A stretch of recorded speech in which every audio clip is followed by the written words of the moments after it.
I'm extremely happy that we are in semi-final. I mean, this is dream come true to play on this stage and to compete for major. So I don't care how we win, as long as we win, I'm extremely happy.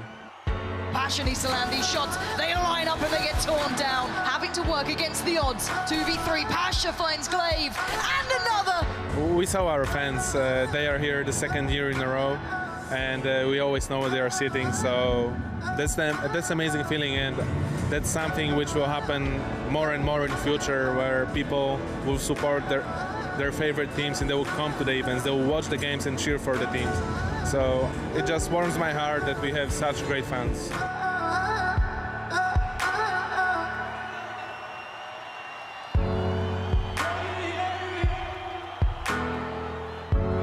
There is no particular reason to don't play or play Virtus.pro. We respect those guys a lot. They're very friendly, very good. They're legends in Counter-Strike. And we expect tomorrow to make a good match with them. And we're going to try to do our best. FNX is going to find an easy frag, and all of a sudden Shar is in a lot of trouble. FNX finding himself the third kill. The feeling to play here in ESL Cologne was awesome. As I said, the crowd here is amazing. Everyone is cheering very loud. It's packed. We have more than 13,000 people here, so it's a very cool experience for us as players. I decided to bring my family to this tournament. I don't know if they expect to be that big, but I think they are very impressed by what we show here. Maybe some of them were not too close to esports, so they didn't have an idea on how big this is.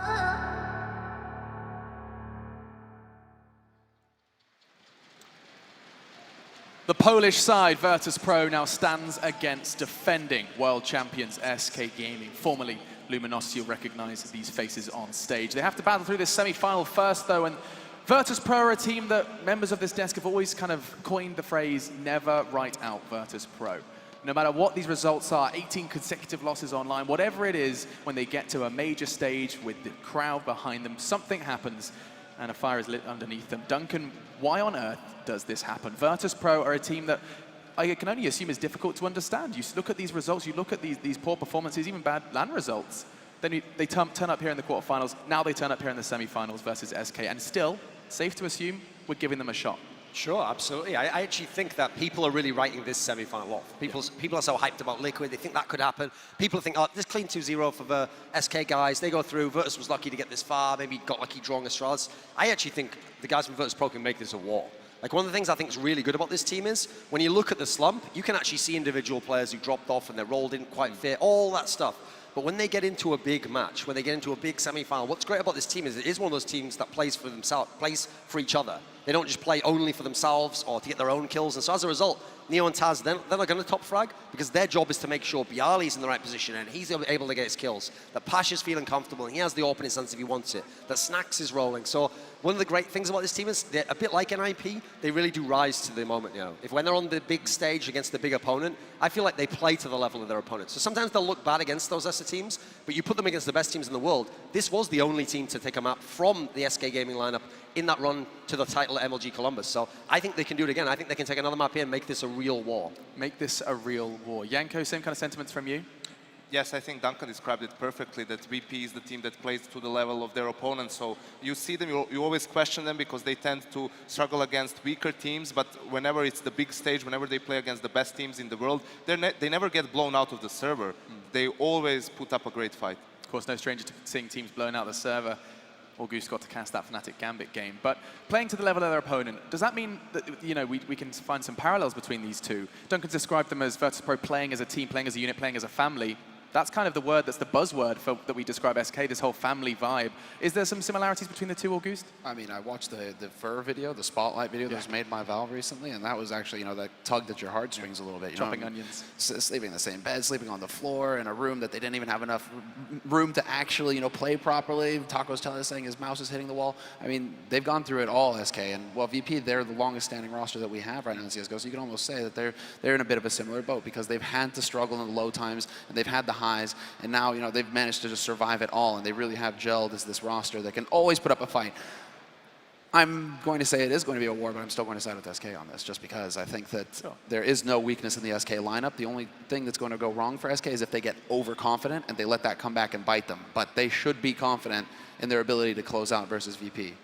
A couple of individuals that you don't normally find ourselves talking about did show up yesterday, Duncan. We were talking a lot, you know, you got hyped about the Snacks Wonderland, Mr. Snack showing up. He wasn't necessary for Virtus Pro to find victory yesterday.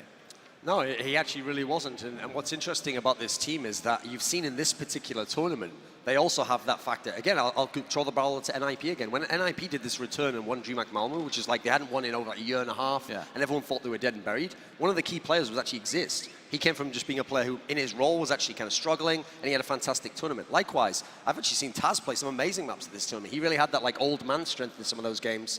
Neo obviously has had his moments. He's been more like setting people up in general, but I actually feel like for a team that's been slumping and has had even some of the stars struggle, I feel like they're actually pretty well-rounded in terms of who can still step up. And I don't think anyone's washed up on this team just yet. Certainly not washed up. And of course, it is almost time for these teams to meet the LANXESS arena. We are going to be throwing these players through the center of the arena, and they're going to have to make that dangerous walk all the way to that semi-final stage. The first team that we introduce is defending world champions. It's none other than SK Gaming. Their family is here. There's a lot on the line, and now they have to step through Virtus Pro to get to that grand final stage. Let's meet them. It's SK Gaming to the LANXESS arena.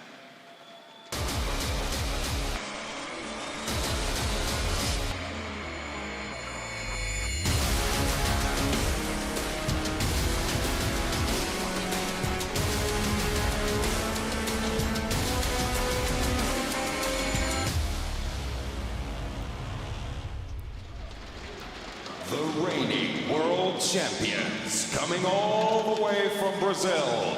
Give it up, Cologne, for SK Gaming.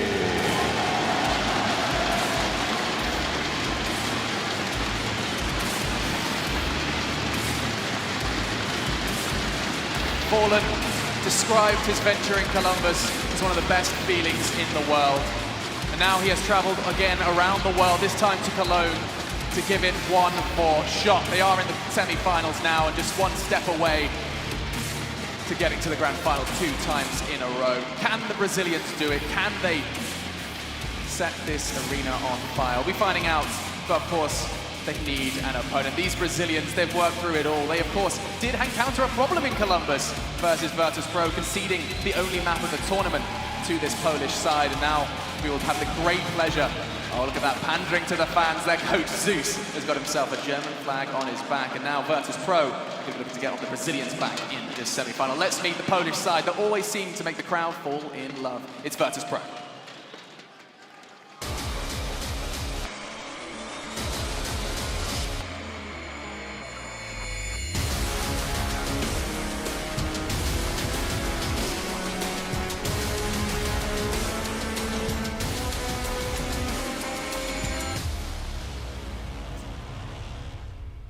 Please welcome to the arena, the Polish powerhouse. Here's Virtus Pro.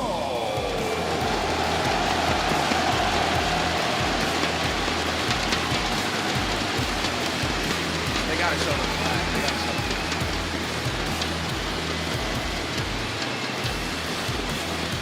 There's an entire corner here in the LANXESS arena dedicated to Virtus Pro. They were here last year, and now they have the opportunity to cheer for their favorite side again. There is an abundance of Virtus Pro shirts in this crowd. Pasha and Taz, 2 players who have highlighted it time and time again, just how far a crowd can get them in these tournaments. Of course, alongside them, their coach Cuban. We have seen big works from them, and now they stand just 1 game away. Of course, it's no easy task, and we fortunately have the opportunity to talk through this just a little bit. Virtus Pro and SK are on the stage, and we're going to hear from them a couple of words about how they feel ahead of this semi-final. Yes, thanks very much, Alex. Fallen firstly with you guys. Semi-final again, 2nd one in a row. Looking for a championship in front of a sort of home crowd here, but there's a lot of passionate fans for SK Gaming cheering for you. Yeah, this is going to be awesome. Again, the crowd's here. Virtus Pro crowd's here as well. I have my family, I have everyone supporting us, SK. It's going to be a great game. Tough opponent, Virtus Pro. Soren said they're going to bring a war to you guys. Are you ready? Yeah, we're ready. They're always a tough opponent. We respect those guys so much. They're legends in Counter-Strike, as I said. But when it comes here to the stage, we need to do our best. We need to give you 100% and try to bring the win for home. All right, good luck. Taz, my friend, how you doing? Everything okay? Yeah, all good. All good. You got a whole army over in the corner here. All Virtus Pro supporters, plenty in the crowd. It's got to help you guys. The magic of the majors helps every time, right? I think that everyone knows that this game is not going to be a normal game. This is going to be war!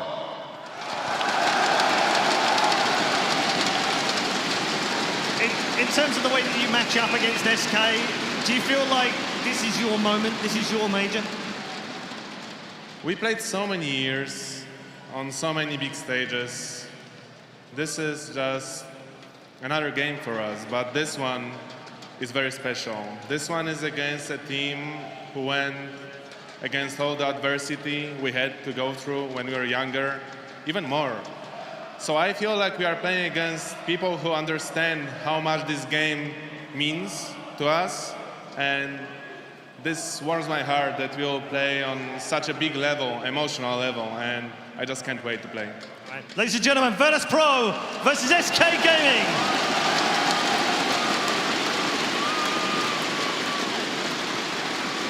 Awesome from Taz.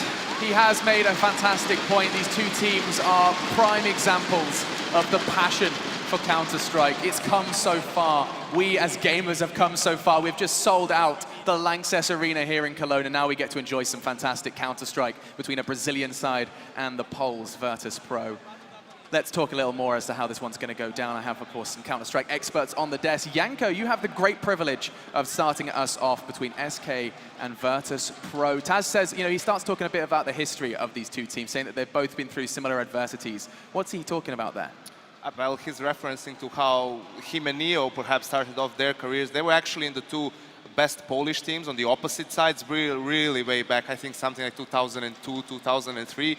And then they realized instead of fighting against each other, they could just join forces, become the best team in Poland and try and fight internationally. And that's what they did. These guys have been in the top of the Counter-Strike scene for more than 10 years. So definitely showing that, you know, that they're here to stay. They've shown a lot of stamina being at the top of the CS scene for so many years. August, I saw you applauding. You feeling those goosebumps during that interview? Absolutely, man. And this is what made Cologne 2015 so special, is the fact that this crowd is just amazing. You actually have the Virtus Pro cheering section here again. Those guys were going nuts last year. I'm expecting some big noise to come out of them for this match, and it's so sick to see the hype. Last year we had a French cheering section. They're here again, but unfortunately the French teams let us down. They went to the ESL shop, got some Virtus Pro shirts. They let us down, but we'll see for the next time. But still, so sick to see the cheering sections again, man. That is really what made last year so special. I'm so happy that we have it again this year. Defending world champions SK Duncan. This is an opportunity to get two in a row. Would this be kind of legendary status? And I don't mean in the terms of major, but this would make them, cement them as legends of Counter-Strike Go. Yeah, I mean, if you think about it, we've had a number of different teams who won the major who we don't necessarily think of as contender for the best of all time. I mean, the envious team that won Cluj Napoca, okay, they were the best team in that tournament, certainly. Maybe the best in the run-up to it, but you can make your cases for the other teams. You can say they weren't even the best of the year. I think if they win this major here and you've got first two majors out of the year, so you're already going to have won the most majors in the year. Then you're going to be back-to-back champions, same lineup as well, no changes. And this time, if anything, you're having to play harder opponents. You know, you had a couple of softer runs there because you got to play against Liquid, who maybe wasn't the same level as the Liquid you see now. So I think if they win this one, now there's no excuse anymore. There's no Olaf Meister excuse. There's no Guardian excuse anymore. If you win this one, you're not only just the best team in the world, but you probably do cement this as this will be the SK Gaming era. This will be the indisputable SK Gaming era. Same thoughts from you, Janko. This is it for SK. Should they get to that grand final? Should they complete this second consecutive major? No questions asked. We have the best team in the world. No doubt about it, and I think it cements their name in the history books as well. They've had great showings ever since their last roster change in November of last year. They made the playoffs and the finals of countless tournaments this year. They managed to actually start winning them as well, won the biggest one at Columbus. So this might be, as Duncan pointed out, the beginning of the new SK era. And this SK era is always dictated by those battlegrounds, those maps where this fight does ensue. And so, Duncan, you're our resident expert on these vetoes, and so let's throw it over to you to talk through. Right, here's the thing. Since yesterday, it was Janko's birthday, you know. I know for a lot of his life, he's looked up to me. He's wanted to be me. I wanted to put the shoe on the other foot. So basically, okay. Well, Alex, this series, I think that this series is going to be about the Mirage It's going to be our Mirage. So here's the thing. Both teams, fantastic Mirage teams. I mean, this is the team that invented the modern-day Mirage, if you think about it. Virtus Pro, always strong there. It's actually an incredibly strong map for them now. Won 10 of the last 12 times they've played there. Never let them down. But the other team who made their name on Mirage, when they were Luminosity, that was their upset map. You could still beat anyone on that map. Now, they're one of the best teams in the world. One of these two teams is going to pick it, and that's the real map there. If Virtus Pro can contend on that map, Virtus Pro maybe can even win this thing. So, okay, SK Gaming picks Cbble. Cbble's still a fantastic map for Virtus Pro. Won something like, I think, like 4 or the last 5 in a row. They're really on a little heater there. Virtus Pro, though, says, no, we're actually going to go with Nuke as a surprise pick. I guess they were watching that Flipside game, and they said, you know what? If we've seen the flip side, but here's the thing. We've been given a gift from God on the last map. Because if it gets to Mirage, this is the ultimate battleground. And if Virtus Pro can beat the SK Gaming guys on Mirage, the Virtus Pro deserve to go to this final. Oh, August, you are celebrating at that randomizer. You get your Mirage. That already tells me you are expecting a third map in this affair. I am. I see it going the distance. I mean, you know, Duncan and I had this discussion last night. We really tried to get into it deep as far as, you know, is it going to be 2-0, is it going to be 2-1? Can't see a world where it's not going 3 maps. And for it to end on Mirage, just after that build-up to the randomizer, you came through this time. Yanko knew. Thank Yanko knew. Good old fake Yanko. He knew that. No. Let's talk to real Yanko then for a moment. Man. Another nuke. What happens? We get to the LANXESS arena, all of a sudden, the nuke curveball comes out. Honestly, I didn't expect the veto to go this way at all. First surprise for me is Virtus Pro not vetoing Dust 2. Then the biggest surprise after that is SK not picking it. They do play the map. They've brought it back into their map pool after removing Cash, and VP is notoriously bad on Dust 2. That's why it's their go-to veto. So, what that tells me is that SK has a clear plan coming into Cbble. They've seen VP play on it. They probably feel more confident on that map than on Dust 2. But VP as well, with the nuke pocket pick, I'm not really sure. I was expecting them to pick Train, because that's one of the maps that historically has done wonders for them. That just shows me also that Virtus Pro have a plan there. And their plan here is, okay, you're probably better than us, SK, so we're going to make this a different series. We're going to float the Dust 2 there, dare you to pick it. You don't pick it, okay, you're not confident on that map. We're going to pick Nuke, and then who knows what can happen on this map. Who knows what can happen? Well, someone who certainly, well, is looking forward to a full 3 maps is the people over in the crowd. They were making so much noise for the map veto alone. I'm so scared about what's going to happen when this actual game starts. Mitch, you're hanging out with them. What's going on down there? Alex, this is exactly what happens when Virtus Pro get into their first semi-final at a major since Cologne last year. The atmosphere is heating up, and I'm sure it's only going to get better.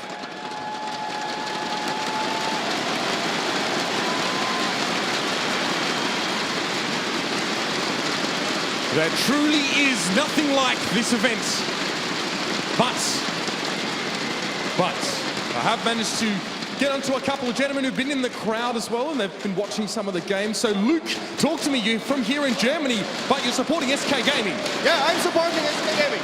And they are the best team in the world, and although it's a great map mix, and it will be a Super 6 series with all 3 maps, I believe Virtus Pro, they're surprised with their pick of Nuke, and they will get Nuke, but SK will close it out on Mirage.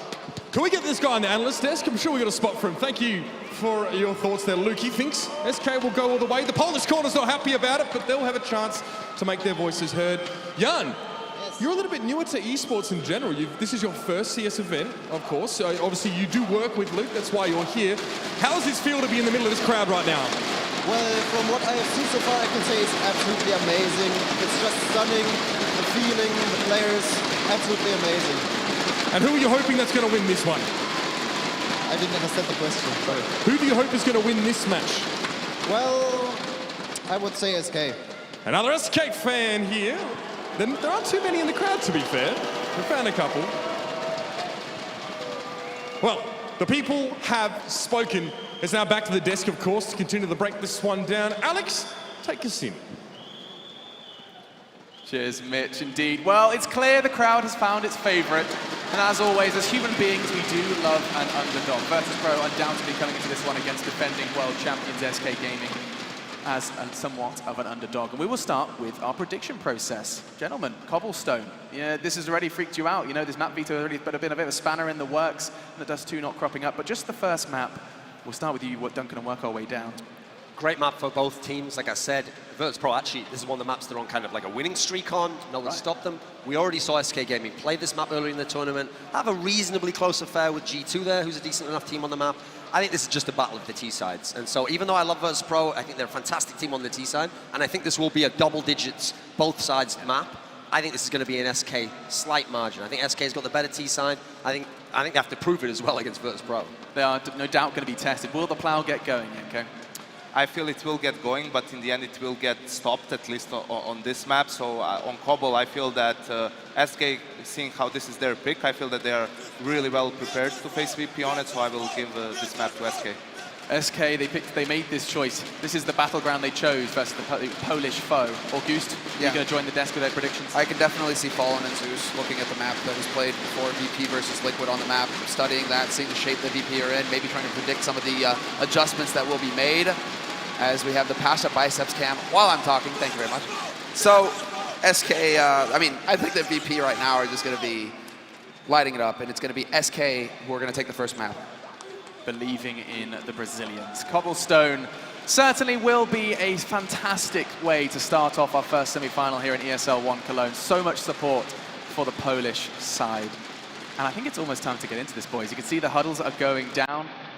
It's just kind of time for closing thoughts. We've got so excited about Cobblestone. Nuke is to look forward to as well. We are all leaning towards SK in this one. I just want you to give me a player to watch. Every single one of you, a player to watch into this one. Coldzera, one of the best players in the world. Is that where you're leaning? I'm going to go with a Virtus Pro player. Ooh. I think if Pasha gets his AWP rolling in this game, then it will be a very interesting affair. I think his style is so unlike any other AWPer. He goes so aggressive, so close range. And this is a map where if you play on that plateau area, you better be going close range. You better be willing to go for no scopes and crazy pushing through smokes. If it's old classic Pasha in that sense, I think we can have a fantastic map. And August, you seem like you have something to say when Pasha's name came up. No, that's exactly the point that I would have made. He plays the key part of that map on B. I mean, obviously Drop plays a part on the B side as well, but that if you can shut down Plateau and really control that space, it's so hard to get your game rolling there. SK, though, are impeccable at getting control there. However, you know, Cold comes in with that off of his own, so it's going to be very tough to see. Get your game rolling is exactly what we're about to do. Our semi-final is about to begin. The LANXESS arena is about to make a whole lot of noise as ESL One Cologne semi-final starts right now between SK and Virtus Pro.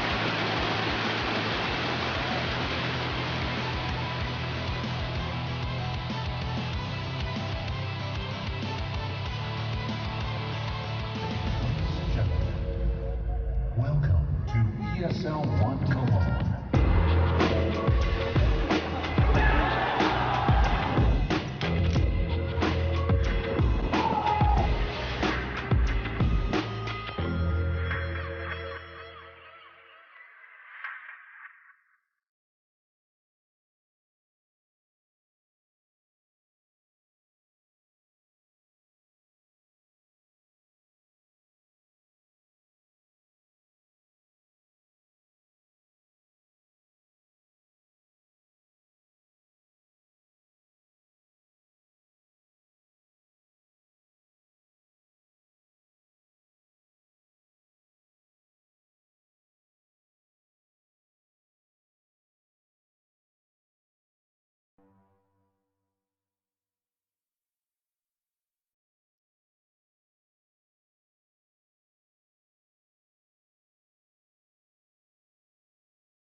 Ladies and gentlemen, it's time. The semifinal between SK and Virtus Pro, two of the most popular teams in the world, in front of what is arguably the best crowd in the world. And interestingly, SK, despite being originally a German organization, it's Virtus Pro with most of the fans here. Yeah, it was the same story last year we had as well. A lot of Polish fans here, they're always cheering them on, and it really helped them last time in Cologne as well. They got to the semi-finals. That's the last time in a major they actually got to the semi, so that's quite a cool storyline in itself. They've replicated that form.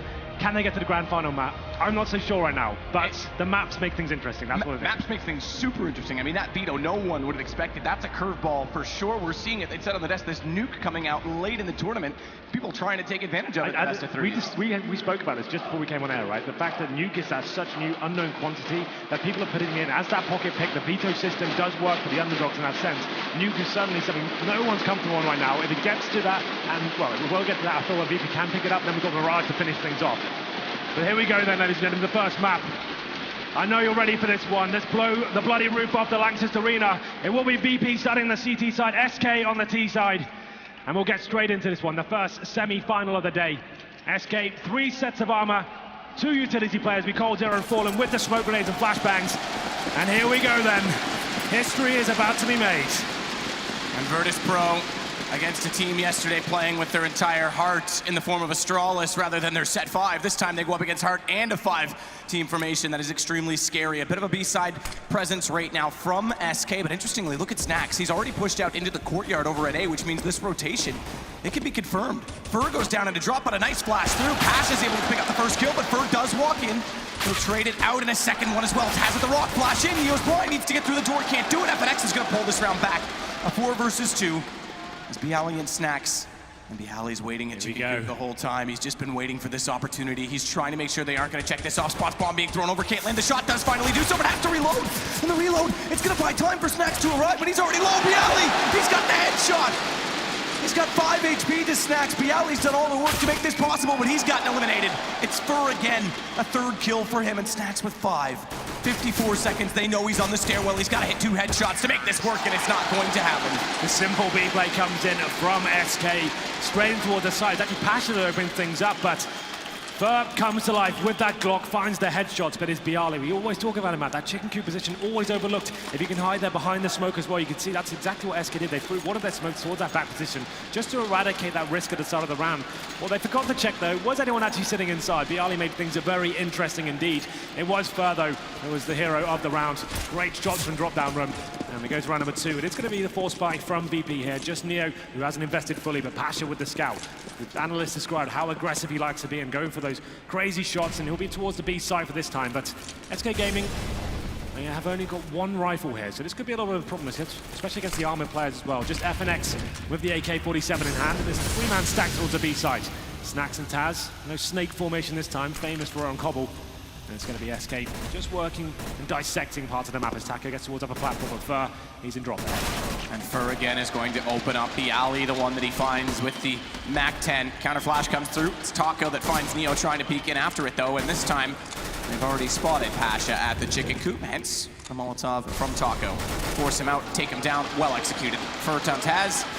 It's just Snax again that remains, but this time it's not a 1 versus 2, it's a 1 versus 5. And P250 in armor.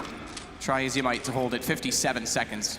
Yeah, it's SK using those SMGs very well at that point. We know the drop-down room is one of the safest places to go to those close-range encounters. FNX now, he's watching towards middle. At this point, they haven't given anything away to VP, so it's not a massive deal. They just let him live. Cold Arrow is going to go down, but that is the information spotted. And as I mentioned before, FNX should finish things off there. He's got the AK, so a nice clean round. FNX only lost 1 player.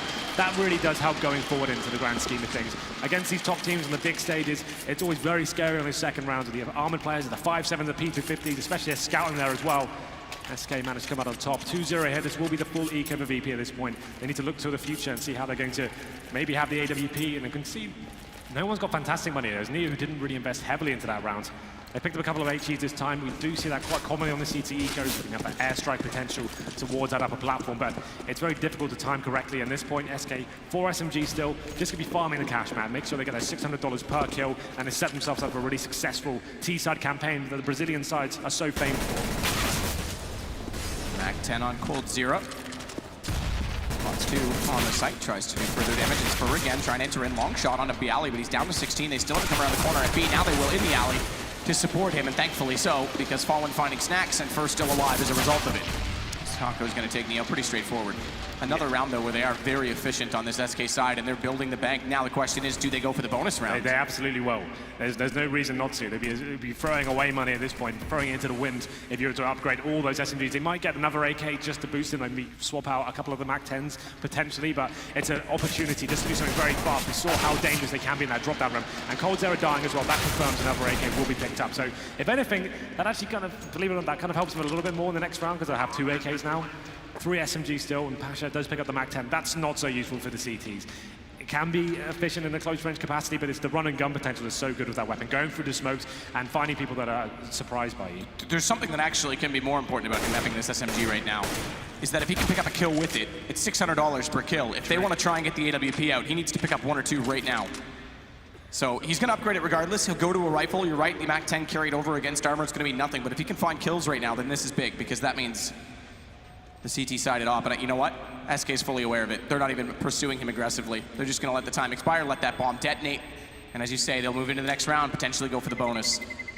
So for new viewers here, I'm sure we have a lot. The bonus round basically means in the 4th round, it's traditional to have the AK-47, that's what's known as the gun round. The SMG is much lesser weapon, so there is an option that they're actually going in for this one. So there are going to be 2 SMGs. They've upgraded to an AWP, but there's a 3rd AWP as well, a 3rd AK as well, but it's going to be Taco just the SMG, so they are going to be upgrading. They want to make sure they're guaranteeing these rounds. It's interesting to know because obviously the first gun round for the CTs, especially if you forced up on the 2nd, that means you're going to be weak. You have less incendiary grenades, and I guess they're trying to go, actually not a single SMG round, they've gone completely against the curve. They want to make sure they have huge potential here to win this first round. They know how important it is, so not trying to build economy, just trying to get rounds on the board at this stage. So we'll be 5 and 4 for VP, no AWP, and you can see at this point, SK can just run a full devo here. They know they're limited with the grenades, so this boost, we're seeing more and more now, this new step areas come towards that upper platform. Round number 4, nothing really to report as of yet. There are 4 players for SK Gaming towards the B side of the map, and LANXESS holding for the flanks towards middle. The alley. Not a single kit here on the CT side, so if the bomb gets planted, they're in a world of trouble at that point. Yeah, just flashbangs. Pasha has 1 smoke, but that's it. That's the last one left to try and slow them down. We can already see where they've been used. That last one on the arch side, a drop. Once the one window came out, Bialy was expecting a presence and a pressure, but it's SK that wants to bleed the CTs out and the time as well. Pasha, here it is, last smoke. 1 out in front of it, though. They can still push through. He still has no vision, so all right, that's fine. You smoke us off. He's still got a bit of an opening here. Taco's trying to utilize the gap to make sure he spots in toward the arch. And then flashes over. It could be a huge possibility right now. They've got lots to work with on the SK side. Molotovs as well, 1 to the arch. Clear out the stairs. Taco's in the own flames, but that's fine. He's just working on the angle. The second one could go to the chicken coop, but through the smoke, Neo does spot him first. And now he can turn his attention back to drop. A second one for Neo. Holding well. Can't move, can't shuffle. 1 step backwards, he's exposed, and Fallen's gonna find him. It's down to Pasha in the site, but they still have the man advantage to work with on this VP side. And Bialy, he'll add to that. Pasha nearly lining them up, but FNX gets the shot instead.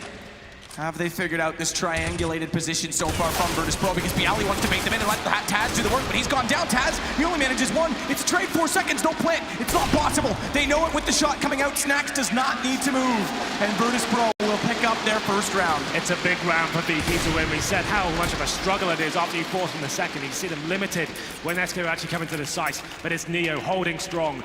The veteran of CS finds 2 kills and slows them down just enough. You can see there was only 10 seconds remaining when they actually committed to the bomb site there. They did just enough. The problem is, though, Matt, SK Gaming have accumulated a big amount of cash going forward, and in fact, it came down to a 1 versus 1, and actually the last remaining player dropped as well. So even though Corsair had lost the round, him finding that last kill was pretty massive. You can see that reflected on the buy right now. 2 Max 7s, 2 Famases, no kits, barely any grenades, just 1 M4 in the hands of Neo.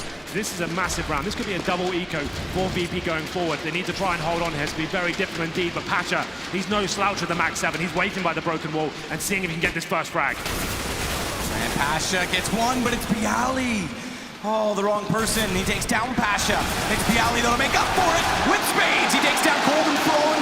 Fur goes to Taz, and VP will collect the round, only losing 1 to the team kill. There it is. There's always questions around Bialy, especially on Cobble, whether he can actually perform. He's had some very poor performances this year especially, but he seems to be firing on all cylinders today. Takes 2 down in the FAMAS. We said Pasha was good at that map 7. He gets 1 as the entry. It slows down SK Gaming.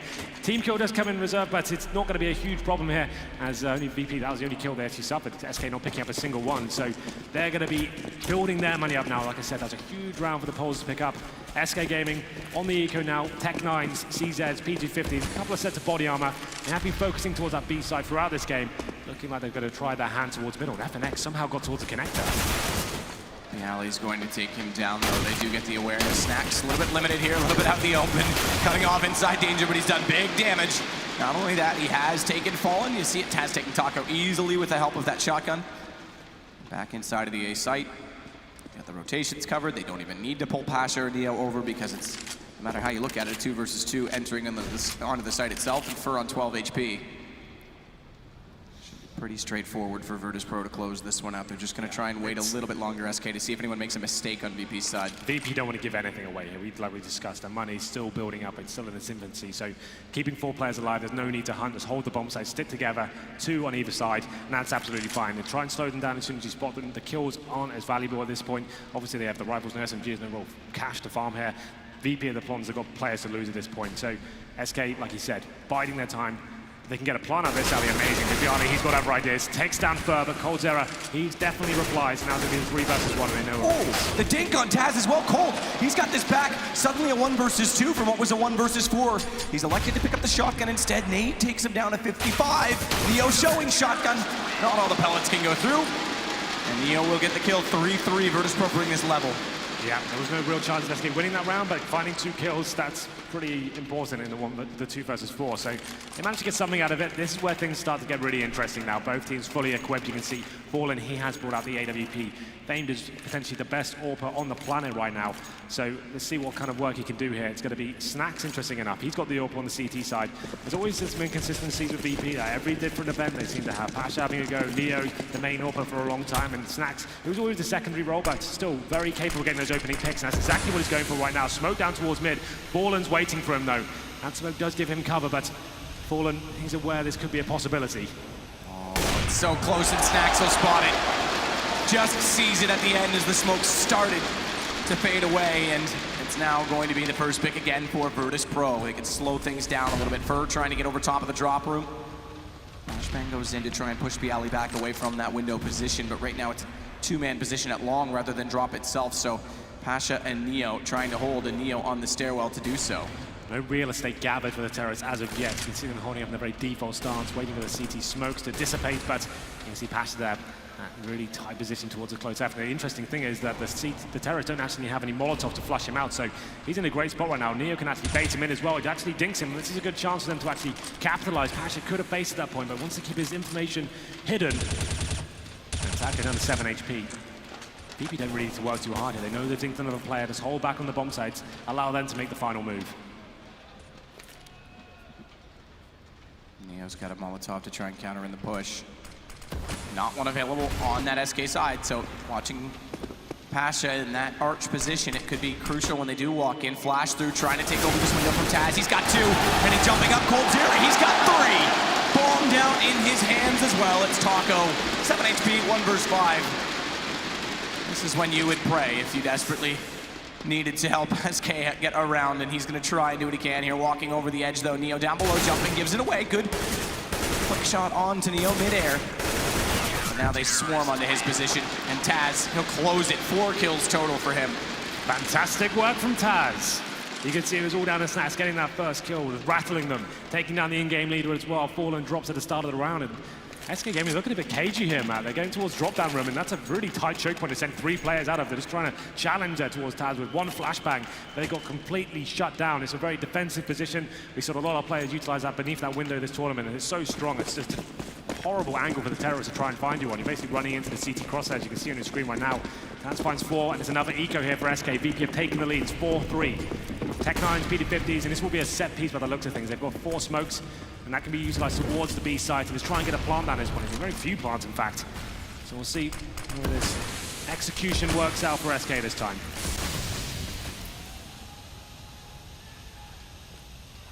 The T side as well for SK. Pro taking the lead early and the economic advantage. It's crucial. And Taz again, same thing, lines up 4. Don't you dare walk through that window, because Taz will just shut it every single time. It's FNX versus the world right now. You'd have thought they'd learned that lesson from the last round, but they've given Taz the ace. Way to boost this guy's confidence. 5 kills this round, 4 in the round before. And we're going to number 9 here. It's going to be SK Gaming looking like they don't really know what to do at this point. It's still very early days, but the AWP comes out once again, but Fallen yet to really start firing here. He's got 2 kills. And Virtus Pro, they've turned up in the semi-final map. There was questions about that because yesterday against Astralis, it went to overtime twice, and no one would have expected that. Weakened Astralis as well. Like with their coach playing and another stand-in, I thought VP wouldn't be able to step up to SK Gaming in any sort of manner, but the match made things interesting. Cbble was a given towards SK in my opinion, but this one looked like it's holding up. It's going to be another slow default here from SK. Holding towards the B-hole once again. FNX watching the flanks, and it's Fallen this time, not towards middle. He's going to try and get that first pick in the drop-down area. It's a very difficult angle to face. And just hold this tight corner. Hopefully, there's someone that just walks into his cross at this point. With Bialy, he's the one beneath the window this time. Taz opted to move elsewhere. So 5 rounds is a full loss bonus. Guns out this time for SK. They've got to start collecting these, and efficiency starts to be a problematic figure in all of this. If you consider a reset coming in, has Fallen already down in drop, is going to use that AWP to help clear out that B site, but Bialy this time watching the back of window, and no one else dropping down with him. It's basically him to get the opening pick. That's what they're relying on, and he comes so close yet so far. Down to 56, tagged up. Taz, guess what? Back at the window again. It's now been 10 kills in 3 rounds from Taz in that position. Pasha, he's got Taco down. There's no entry. SK's getting nothing rolling, and this is unlike SKT's side. Yeah. It's usually so execution-based. They're not finding anything to work with. They're looking for the picks, and Fallen has given opportunities, but he's not hitting the shots right now. 5 on 3, round pretty much over at this stage. It comes down to players like Fur. He's got control of the drop-down room, but look how defensive VP are being right now. Pasha still finding shots out through the smoke. He gets Caldera, 5 on 2. 20 seconds remaining. FNX doing what he can, but there's so little to work with here. Molotov flush Pasha shot through smoke. But as you say, still so little to work with. Flashout does catch Bialy, but a tag coming in from long, and Neo not being attacked by his teammate. He couldn't go for the crossfire position. 9 seconds and 4 to find. They've got 1, but only 1, and already they're bailing out. FNX knows it. No chance, save the AK. It's not looking good. They're focusing so much on this B-bomb side, particularly towards the drop-down area as well. They're getting shut down left, right, and center. They need to start running some serious defaults here. Let's get control of middle, then towards long A, push the CTs back, at least take that vision away from them. This time it's actually Snacks and Taz are going towards long A to start, actually facing, getting a ton of info. Okay, no one's here whatsoever. They're doing their standard towards B, and it's just not working out for SK. They're getting shut down as soon as they come out of the choke points, not getting the efficient picks that they're so known for. Fallen AWP is looking pretty weak right now. It's going to be a force buy from SK, in fact. So they go, like you said, maximum loss bonus without the bomb going down. It's very difficult to have these full buys. So 2 Galils, 3 AKs. They've got a limited amount of utility. Smokes are there, but only 1 Molotov. Round number 10, and this time Snacks is mixing things up once more. He's going to have the AWP himself towards long A this time instead of middle. See the bomb going back towards minutes. I'm talking about. They need to try and get some map control first before they come into a bomb site. Get the CTs guessing as to what's coming towards them. Smoke through on Danger will allow a bit more of a push onto A, as you're saying. Potentially push these CTs back into a better position. Snack's already starting to do exactly that. Taz has to respond. He can't be left there alone, so that's something that's, again, what you're saying, very simple start to the round. Just get something in terms of map control to work with right now for SK. Just don't let them have a full read on the map. If you're going towards B every single time, not sending anyone towards A, they can just keep their players there. They're not guessing as to what's going on. But look at this position from Pasha right now. He's pushed up right to the deep choke point now on the upper platform. That's pretty unorthodox. It's very rare to see CTs at this stage of the round actually get here. And 2 people here now as well with Neo. Oh, this boost, this is actually kind of sick. They can set this up and then fall back to the site. Did Taco hear it? That's the question. He absolutely did. It was so clever, but Taco was there to hear it. And that's the problem with it, because now they've actually given away that position. It's an opening. It's a gift, and Fur, he comes out of drop and cuts off Bialy. It is the B side, and it starts not only from that push, okay, that's one thing, but starts from keeping the other 2 players over on that A site with the early smokes. Now they have rotations cut off. And it is Snacks against 5, and that's important. 5 players still alive right now for SK, because this is going to be a reset. The more they keep alive, the better moving forward. Absolutely. VP, like I said, that was such an advantageous position. What a great amount of information you can gather there, and that boost, it was clever, but yeah, like you said, I think there was a footstep made, and it's just Fur that finds him and locks it down at that point. It was a little bit disappointing for me. I really want to see how that panned out. And it could have been a very exciting play, but that's an opportunity for SK Gaming to actually get something rolling here. They haven't really done much since the initial pistol victory, and as subsequent rounds after that, Snax remains, but taken down by Fur. All 5 stay alive. Yeah, you're absolutely right. So, as we're talking about that maximum loss bonus, that means they get $3,400 going into each round. As soon as you win a round and lose anything after that, you mean you're going to get $1,400. So that means, especially for the CT side, that could mean double ecos, rounds of the pistols, not having the big weapons, but round number 11 comes in, and it's a double AWP setup from VP now. After losing one, they want to mix it up a little bit, change the pace, and it's Neo and Snax this time. We've discussed this a lot this tournament, Matt. I feel like, especially when it's to be detected, it's one of those setups that's pretty weak on Cbble, in my opinion, probably the least viable out of the entire map pool, but if you can get those first picks and be aggressive, that's when it comes into its own. Taco already looking out of that B platform position, but he's the only one, again, just trying to make sure they maintain that position this time, knowing that they pushed up with 2 players, Virtus Pro. And FNX is already watching the flank over on A, but this time they haven't really got aggressive to try and push them back. However, Snax is still out at that long position. Taz again, in behind the window at drop. Fur this time, it's looking more likely with SK grouping on A. He's going to be the one to hold these rotations in, so if he's successful, he's got 3 players inside B that have to bypass him, and Taz that's still just in the connector, but he's already fading off of this. They're just going to go with a set piece onto the A site instead. Smokes out, Taco waiting to go through. Snax still hasn't called for Taz to come back, and he's slowly coming toward that position. If they can get the smoke out on the door now, there's a chance they hold him out, but if not, he's going to be on balcony with free sight onto the crossing players trying to get to the platform to get the bomb down. Snax with AWP, just gets back in, but it's only a leg shot on FNX. A nade to try and follow that up, but they've got so much utility put toward his direction. Taz has dropped in. He wants to set the crossfire. He knows he has to because the utility's going to hold everyone else out of the site, but the shots from FNX are brilliant. Both players go down, and now they can easily walk toward and get the bomb down. One last chance as they drop out. It's Pasha that wants to try and foil this Judge Find FNX. He's got the help of Neo into one, but Pasha drops as well to Fallen, and bomb plant coming in. Neo, he's still in the connector. That was the big kill right there. Fallen finding Pasha. He had an opportunity to deny that bomb pump, and Neo doing what he can now. AWP in hand, hits the first one, but Fur will take him down, and the A side so much more successful this time. They did exactly as I described. Get that mid control, push the CTs back. You see Snax panicking at that point. You could feel the execution coming towards him. The Molotovs dropped on the side. Meant he was in a really disadvantaged position behind that APC. Did land one AWP shot, but it was a leg. Had he killed that first player, could have been a different story there, but FNX is lighting them up on the A bomb site.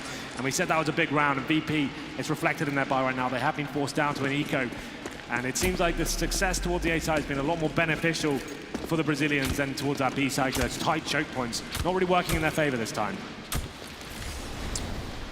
Flash in, FNX, smoke as well. Molotov already bought him danger, just trying to push them back. Finally back down to pistols. VP 6 rounds though already. Yeah, you can see now it's going to be SK working toward long A, just dissecting the map right now. Taco finds Taz first, lovely shot to take him down as well. Could be a reply though. Snax gets the headshot towards Taco, but looks like that's all they're going to get. It's going to be the 5-on-2 now. Neo and Pasha remain. They're both towards the B side, and Fur, he's listening out, hungry to find the remaining players. Eyes firmly fixed for Cold toward. Okay, the arch, but suddenly things start to shift a little bit and get a bit more uncomfortable. One kill far away from the A site, mind you, but still with Neo trying to make a case. It's down to just 3 players left for SK, but bomb planted. Pasha has an AK. How much is he going to commit? Is this AK worth carrying over? Well, another kill on Cold. No help, no kit. Still not likely to win the round and not going to go for it, but wants to find more exit kills and economic damage to SK. In terms of the big picture, these kills are important. There's only, like I said, 3 rounds after this, but if they do manage to build a couple of rounds up, that means in round number 15 could be difficult, problematic for SK Gaming in terms of the full fight.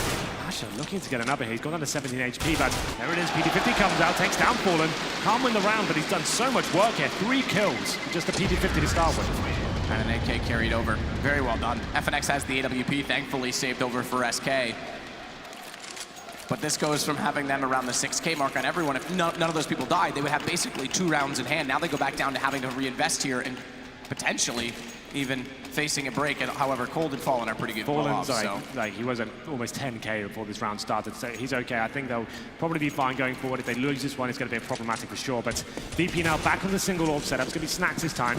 Has been aggressive, looking for those first picks, primarily towards middle and long A. It looks like long A will be where he's heading again towards, and we'll see whether this actually works out for him. Like I said, it's normally one of the tightest and hardest angles for a CT to face. But maybe another B play coming in from the Brazilians here. Pasha ready for him though. Here, footstep on the other side, and wants to make his broken wall position work out for him. Sprays through the smoke, actually does a ton of damage towards FNX. Grenade coming in to try and finish him off. Doesn't connect. But that's rattles SK Gaming for sure. For top drop. 0 as well, already inside that B corridor. Fallen waiting to watch flank, and Snacks is slowly getting aggressive out toward A long. We know he's the style of player that if he sees a window, he'll take it. He'll try and cut this off, get this information, but right now, focus again goes to B, and Pasha on the stairwell. How soon does he try and move on this? The first Molotov clears out the arch. There's a second one in the hands of Cold Zero that could go toward that stairwell. However, we do know if missed thrown, there's room to move on this, and a good smoke and flash. He can actually go toward the arch now, and they've already think they check it, but he gets caught by Fallen in the open. It was a clever idea from Pasha, but Taz is gonna pull back on Fur. Neo in the cranny, but caught in the open. Flash goes in, he's able to get behind the statue, keeps himself alive. He's got a chance here to walk back out. He's trying desperately. He does find one, but he's gotta go for the reload. And as he does, Taz comes in to give him the support play. They've got the man advantage on the Virtus Pro side, and they still have not entered into the site for SK. And Neo's trying to find further information as they've lost track of the second of the two at that long position. They consider drop for a moment, but it still isn't long. And FNX entry in, good shot from Snacks, bomb down, 14 seconds, Cold Zero caught out, and Taz is gonna get it. Taz is stepping up time and time again on this B bomb site. SK can't get it rolling there whatsoever. They get the opening kill, and then someone from BP steps up. This time it's Taz and Neo, the old guard, working together on that crossfire. And SK can't reply. They're just running out of time and having to commit to running across. And no plan coming in once again. That's actually affected them. We kind of speculated the money situation wouldn't be great, and they lost this round. So they had enough to give Cold Terror the AWP. 2 pistols, a Galil, and an AK-47. It's round number 14. Could mean absolutely nothing going into the final round, and VP with a very good chance now of winning the half on the CT side, no less. That's important. It's a T-sided map for sure. And it's going to be Firm running through the fire here, taking a ton of damage. Snacks by the first kill, surely Bialy as well. Clean round so far for VP. Snacks is doing some serious work and gets another as well. Why not? Fallen remains. Fur's going to be slightly upset that he got caught on the edge of that wall. Held him up just a little bit, but gets taken down in the end. Fallen 1 versus 5 AWP. This would be the play of the tournament, let's just say, if he could pull this off. But look at Taz's position. Gun barrel shown, fires into it, and it's now 8 rounds. Virtus Pro CT side of Cobblestone and Cash. Or excuse me, with Nuke coming up next as well. I mean, let's not get too far away. We've still got a close game, but this is a heck of a map pool for VP. That was the whole thing. They said just Nuke being there gave them a chance to get a map in this series. Mirage was the unknown factor. It's like, that's going to be an amazing match. I don't think anyone really predicted VP to be taking Cobble here. They're in a fantastic position to do so. With Nuke next as well, that's so much pressure applied to SK. They're going to be like quaking in their boots going to that map. It's going to be insane. But like I said, the last round here of the first half, 4 pistols and a Galil. Surely VP aren't going to let this one slip away. They know how much each round means here in the grand scheme of things. And it's going to be that single all setup once again. Snacks has been lighting them up, and he goes towards long A, and it looks like he wants to push out very aggressively here.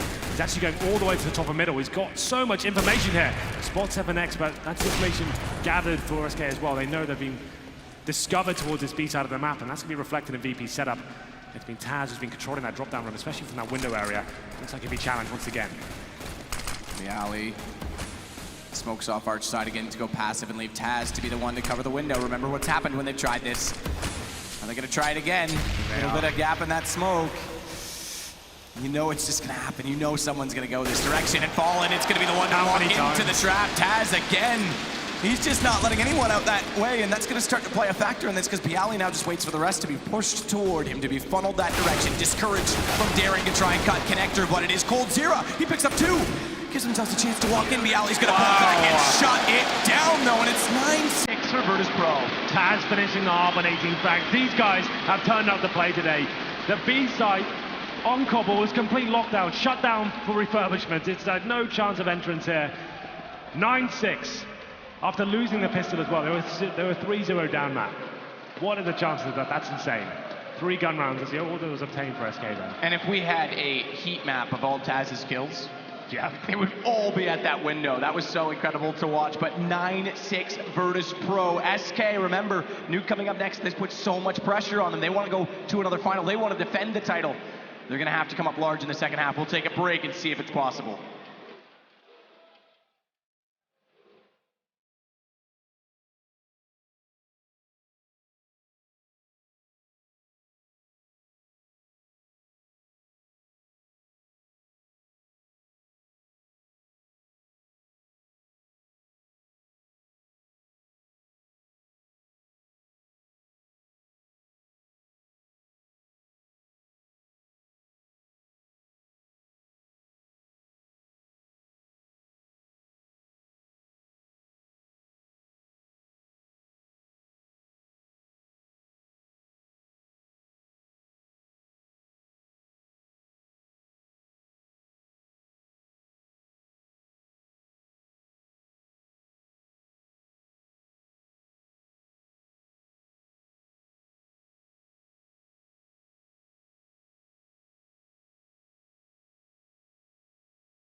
Well, Cologne, this crowd, you certainly lived up to the expectations, but so too has this game as a semi-final in Virtus Pro.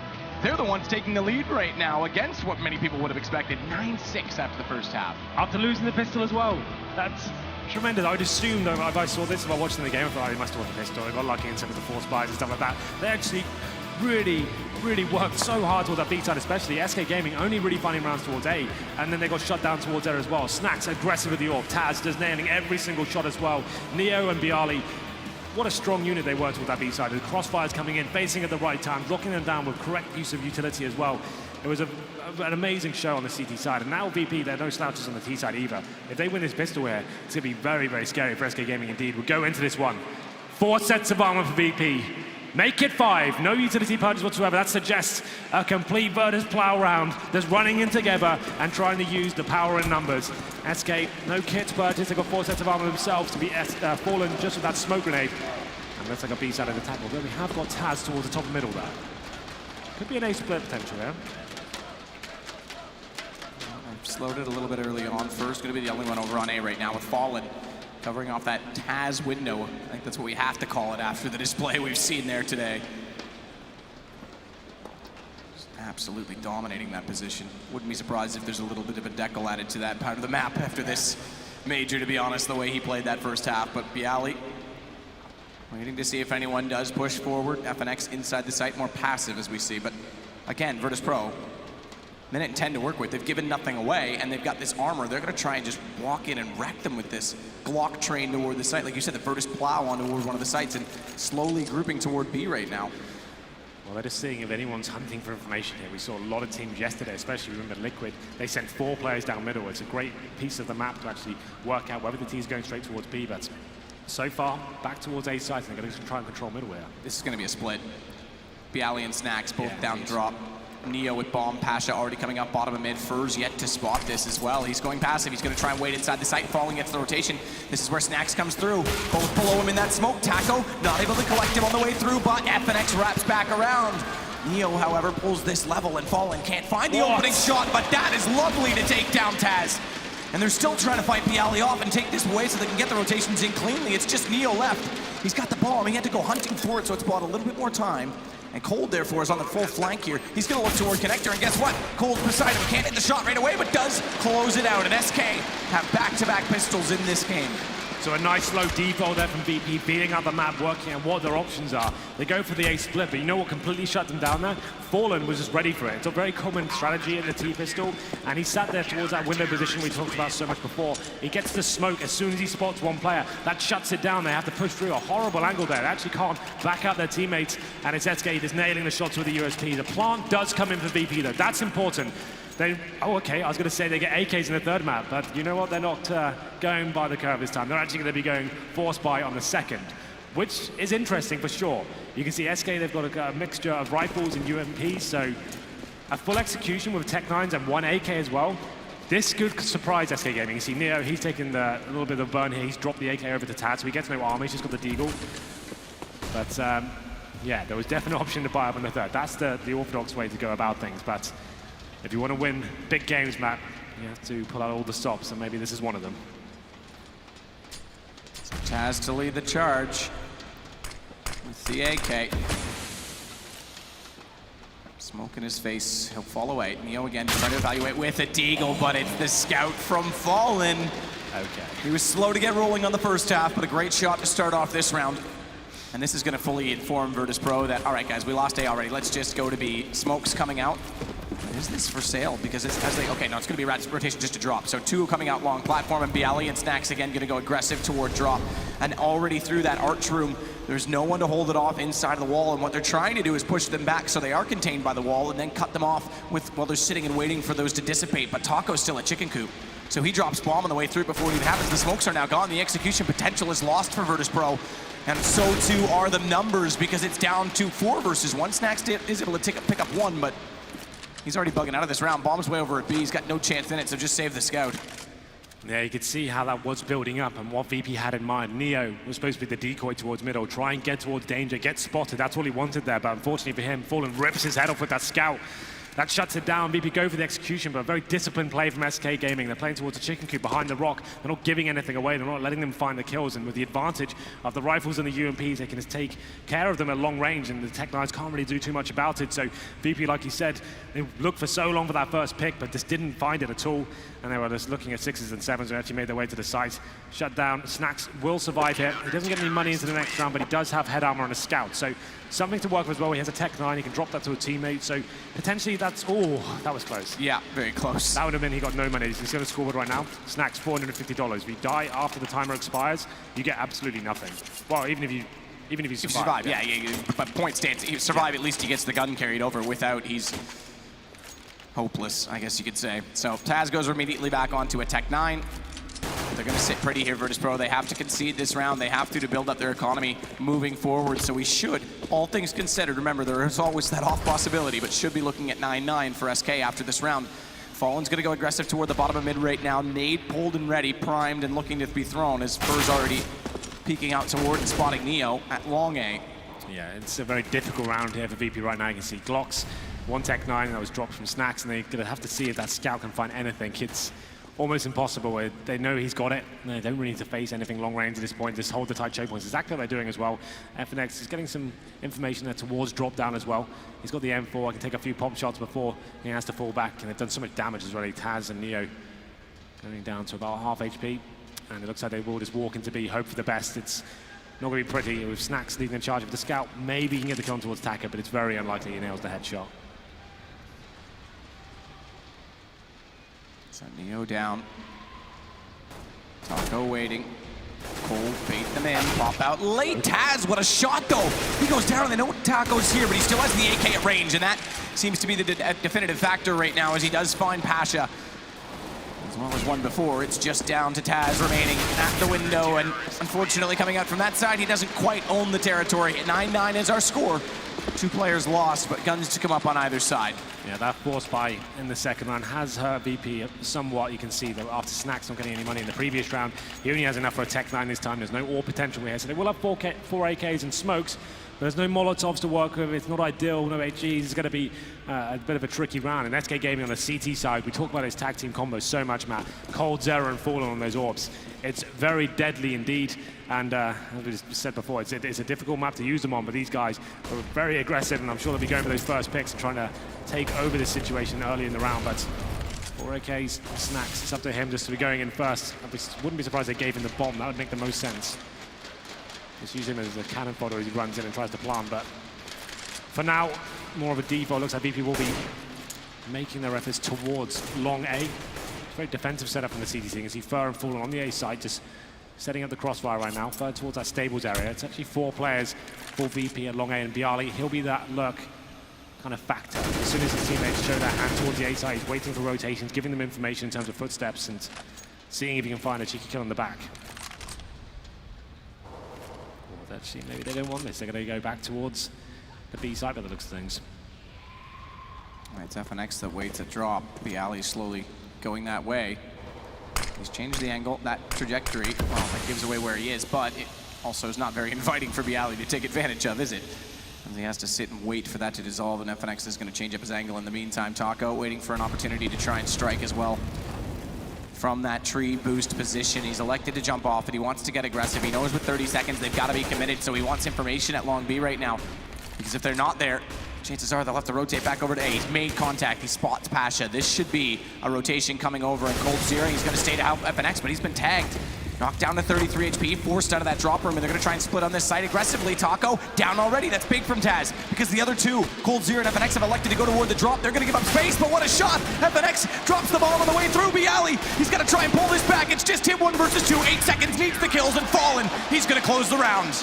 Back and forth round. It could have gone either way there, but it's Fallen with the rotation with that AWP. There was no smoke remaining for the terrorists to actually drop the smoke and actually deny him vision there. That's such a huge factor. You need to have that position covered, and you can actually lock that and eradicate him. Didn't have it available. He rotates and gets the final 2 kills. It was quite scrappy on their way to the bomb site. It was Taz that got the first kill as well. It looked promising, but now SK Gaming have firmly taken the lead here, 10-9. And it should be an eco for VP as well. It's a partial buy coming in, means they can justify some Tech 9, some body armor as well. It looks like the loss bonus actually is going to be at his maximum stage next round, so that means $3,400. So as long as they keep the money around the 2K mark, it means they will have money to play with going forward. Fast drop-down play as well, but that incendiary will slow them down for sure. coldzera ready and waiting. Fallen finding one. AWP goes to pistol instead. As they start to swarm his position, they're all around him. He will eventually go down. Taz getting 2, but Cold getting the last, and the most important to close the round. 11-9 for SK, and as you say though, final form of the lost round bonus means another buy for VP, but still they haven't gone for an AWP on this T side. Well, now they have the actual opportunity to do these full executions correctly. They have the Molotovs to flush out any close-range CT players. They have all the smokes. Anything that was missing, any gaps in the last round, like that one towards connector as I described before, they actually have the potential to do the full strategy if they so wish. This could actually work out. I think they probably established as a double AWP setup with coldzera and Fallen, and that's when the set pieces are so effective, Matt. That means you can actually take out the AWPs in certain positions, isolate players towards those kind of places like Chicken Coop and behind the bomb site, and then swarm them with gunpowder, the AK-47. We'll see how this works out for them. But it's 11-9 right now, and once again, it's VP showing the hand towards A. It doesn't necessarily mean they'll commit. There's kind of dissecting the map, as we said before. It's kind of pushing the CTs back and not letting them read the map as well.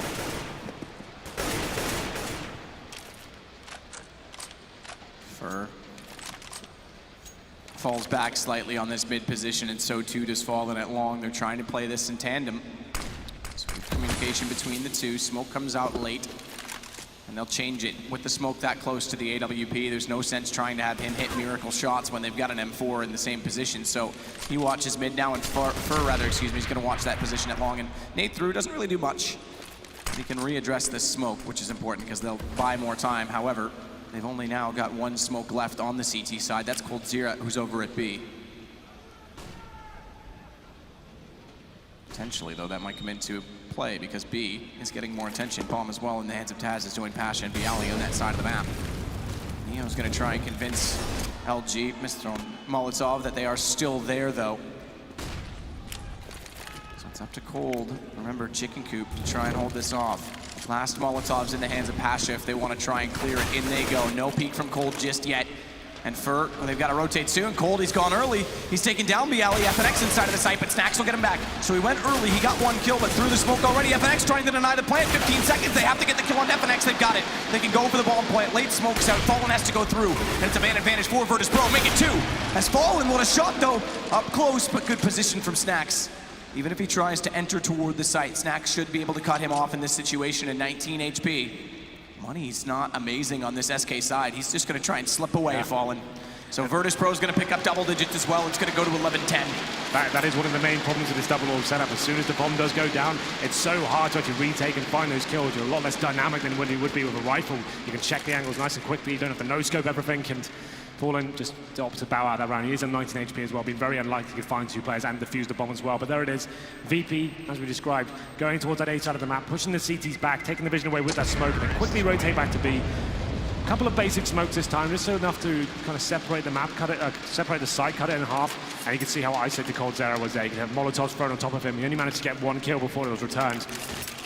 A little bit hairy as the bomb was going down, but VP were very calm in that situation and made sure they went on top. Here we go then, round number 22, sticking with the double orbs. It's going to be attacker with the max 7 though.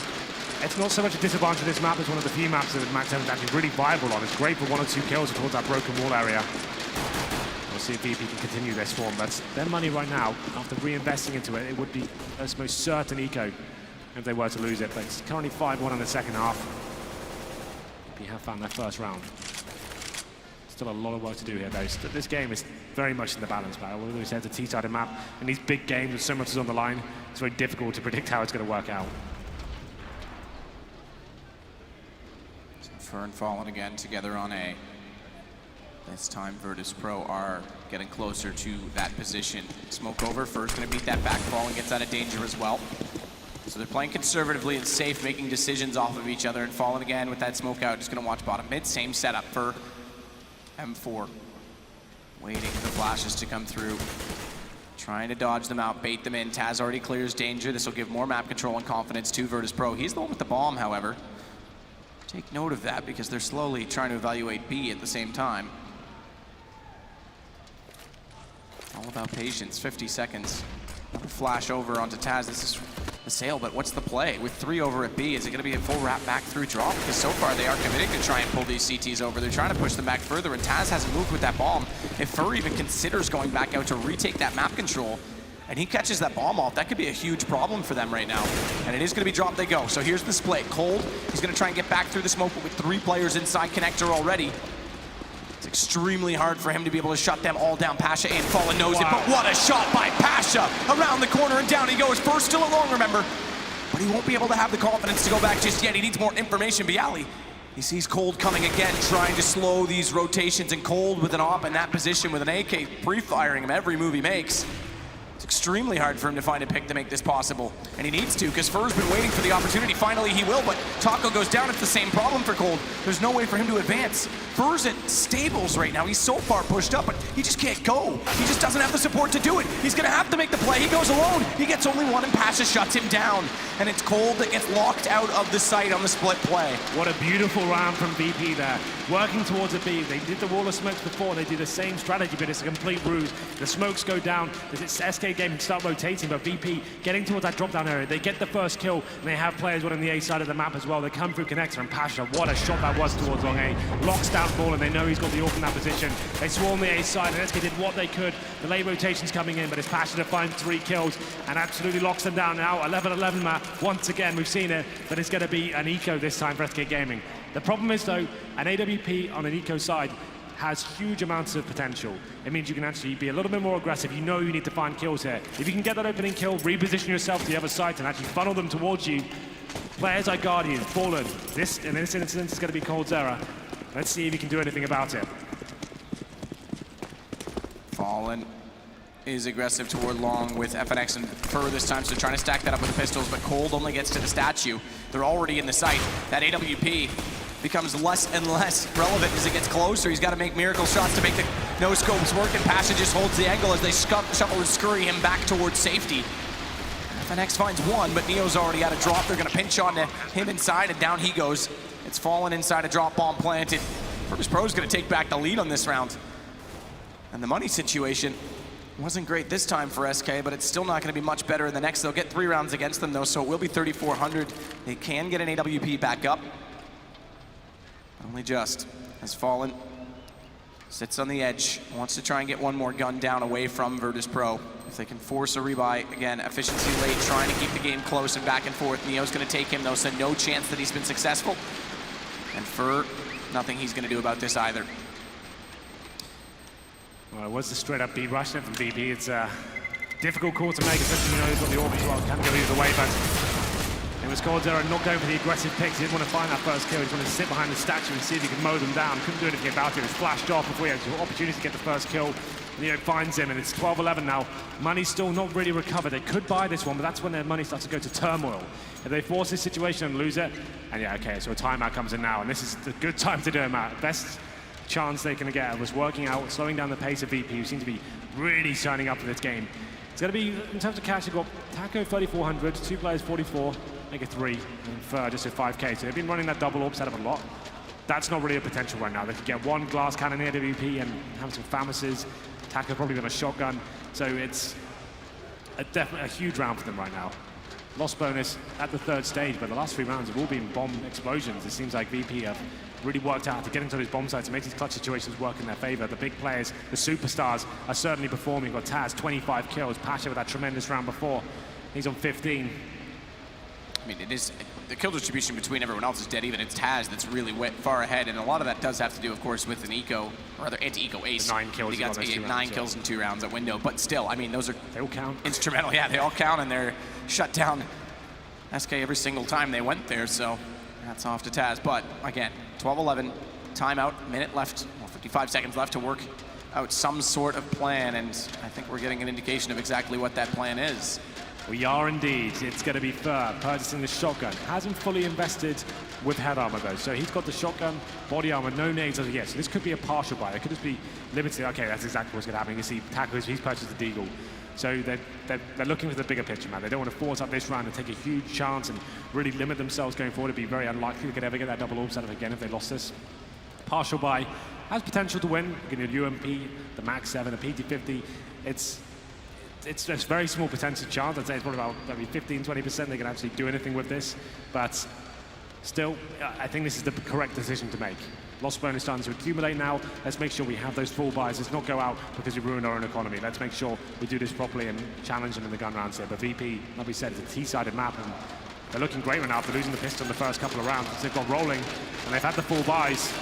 It's Snacks on the AWP this round as well, so maybe a little bit of a change of pace, get that first pick rolling, and maybe a bit of a slower round coming in, but at this point that's probably perfect. They don't really know what they're up against. They know the Ports is coming for the CTs. It's a chance for them to adjust their setups and work out what they're going to do. So I think a default VP, that's perfect. You don't know if they force port.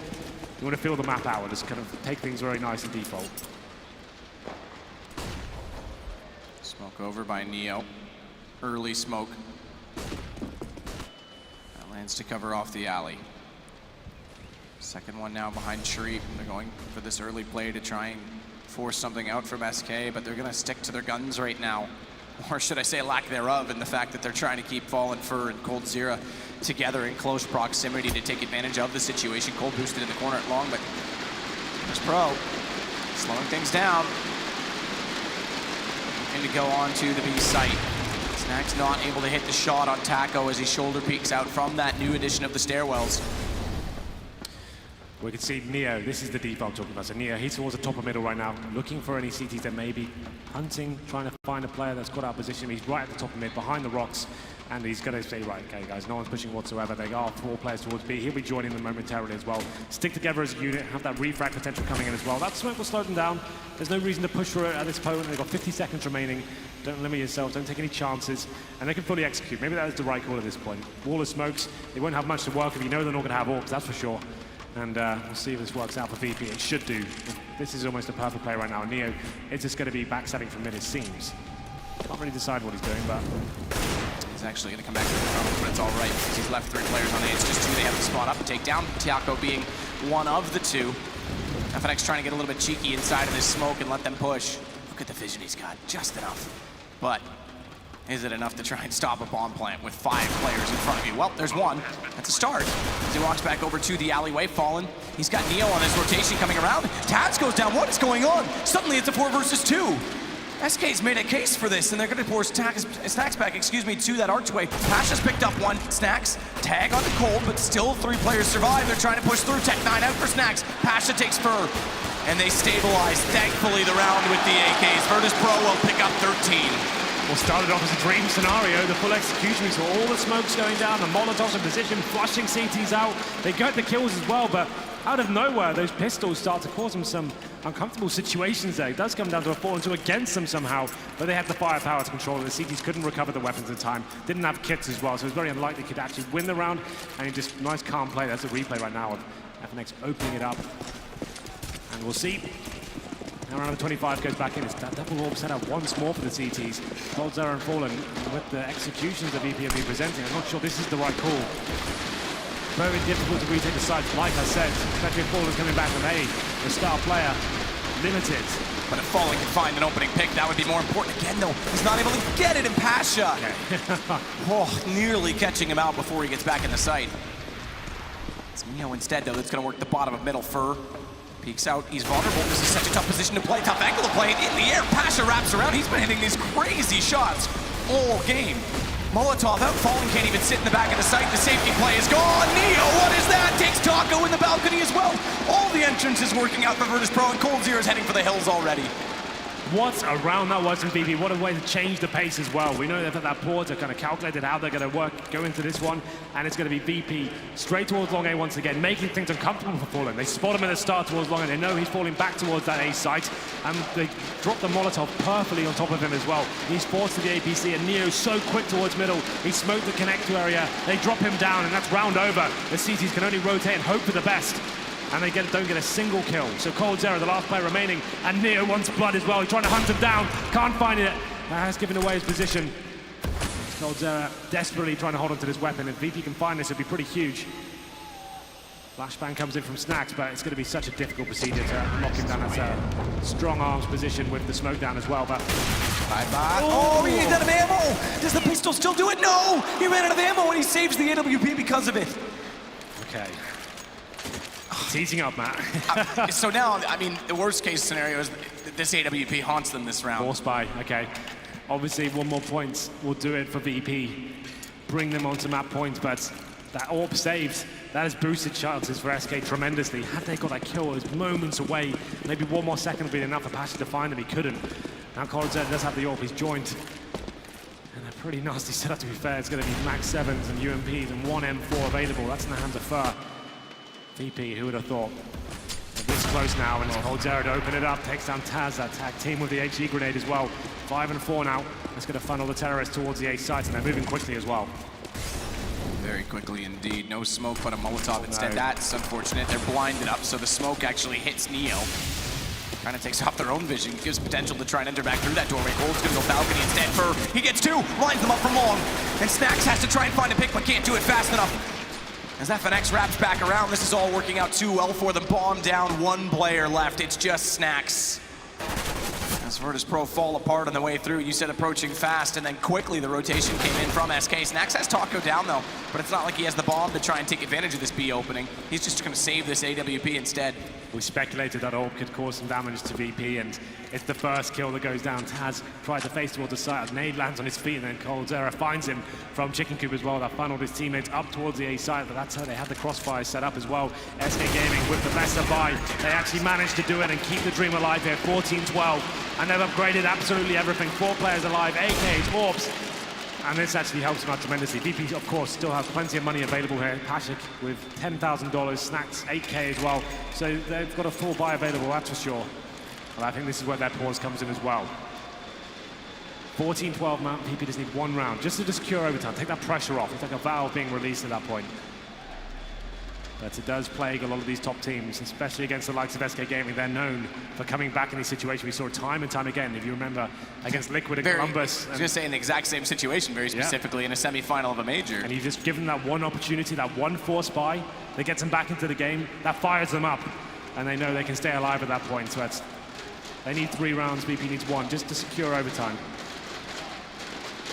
Time ticking away, but what a great map this has been so far. It's had absolutely everything. VP showing up, as they always do in the majors, looking to book a place in the grand final here. Would almost be denying SK, the current champions of the world. Everyone thought it'd be a destined SK Fnatic final, but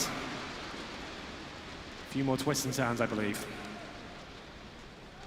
A few more indeed. Remember, if you're just joining us and haven't seen the map, Vito, Virtus.pro, famed for their former play on the previous iteration of Nuke, as with NIP for that matter, but they've elected to bring it back out in a huge match. Such a crazy pocket pick. With the veto system we have right now, it worked perfectly for them. They know they're underdogs in this series. They've accepted that. They thought, okay, Nuke, if we can get that one rolling, we can just find some form on the other maps. We've got a serious chance here as well. And they're so close on Cbble. I wrote them off in this one. I thought, Cbble, there's no chance. It's SK's home ground. That's why they'll be completely wrecking them almost every single round. But VP showed up here. They actually won the first half on the CT side after losing the pistol as well. They've lost both pistols. Yeah, that's insane. And the fact that they've lost both pistols on a map like Cobblestone as well, which is back and forth on its own. And yet still, it's a 2-round lead. However, and both times, it's not like they've won a force buy. Both times SK have converted it to 3-0 victories in both halves. So that's a huge factor. Normally if that happens against the top team, especially against the world's #1 team, you should have no chance of winning. If you go down 6-0 because you've lost both pistols, it's very unlikely you can actually win the game. That just shows you SK, they're looking weak right now. It's been better for Fallen in the last few rounds. He's found some form. His double orb setup has been working out for them. There's the force buy in the previous round, number 26. He gave them a second win here.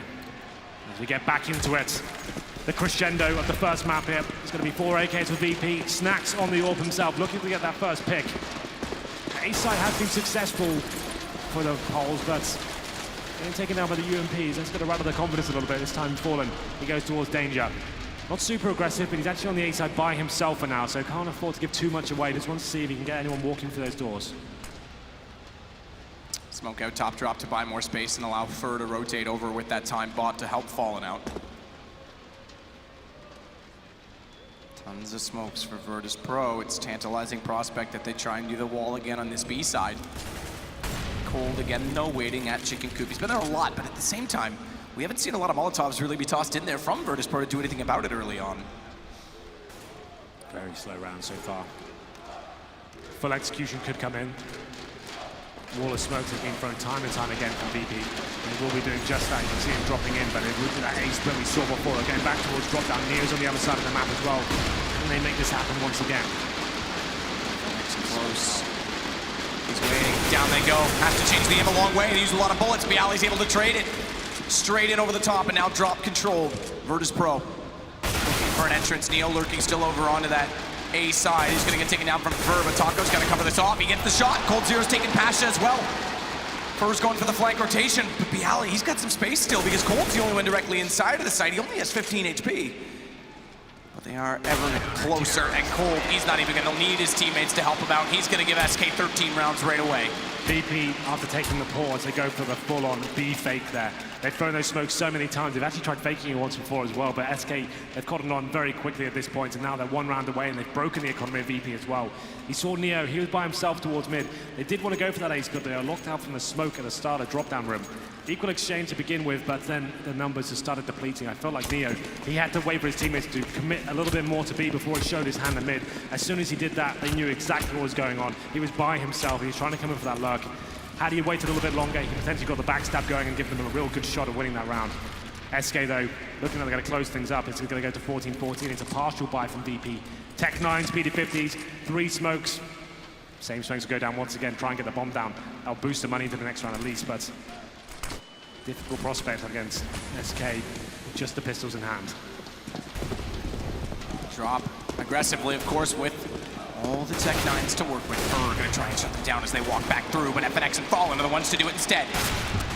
Water, which does fall down, but Fallen recovers that and pulls it back. Snacks down as well. 14-14, we're going the distance. Yes, we are. Game 1, it's certainly been exciting and back and forth. It's also been quite fundamentally sound in a lot of ways. It's definitely lived up to the name of a semi-final here at the Major. This is what we want. 2 teams going at it, 2 titans of CSGO, and it's really brilliant to see. It's been an absolutely fantastic one, and VP feeling the pressure a little bit more now. They can see SK have recovered from the initial deficit, tied things up, and I believe they have has somewhat given in as we go into round 29. 5 AKs, no snacks at MVP this time.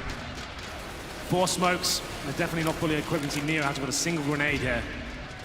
And double op set of his time, falling towards long A. He's waiting for them. That's where 3 terrorists are as well. Fell will be toward Danger, covering the flank. And if Fallen can just get his first kill and fall back, he's in a great position. But the problem is most terrorist side will go into that position and bounce the flashbang off the wall that goes over the top. He'll take a pot shot, but it's very unlikely he can get a kill. It's it's one of those positions you're hoping to surprise him. That's a flash. I think we just missed it, but he has to fall back now as he's smoked out as well. Boost up again for Fur on this L wall. This position's so strong. It's one of the ones you can chuck in maybe once, twice a half. But when there's pandemonium going on, a lot of attention going on, you can actually find 1 or 2 kills and has a great exit strategy as well. Yeah, it's similar to the boost in the A side on Cash for that matter, and more importantly, Fallen watching A long means there's no chance to catch him out not looking, but this is a great pick from Neo to start things off. FNX going down, he's going to push through, he gets caught. Taco, good rotation, but better trade by Bialy. It goes to 3 versus 3. And the split onto the A site becoming more and more a possibility. Cold Zero refusing to leave B in the off chance that they don't have the information. They have not spotted Bomb just yet. It has not appeared on the radar due to the smoke out in front of Taz and Fallen. WP's not sure which way to look, but he guesses right. What a shot on it. Taz turns and Fallen at a big moment. He's going to drop Bomb, take down 2 out toward Long, and Bialy, the one he was looking for that did come through drop, he's left alone.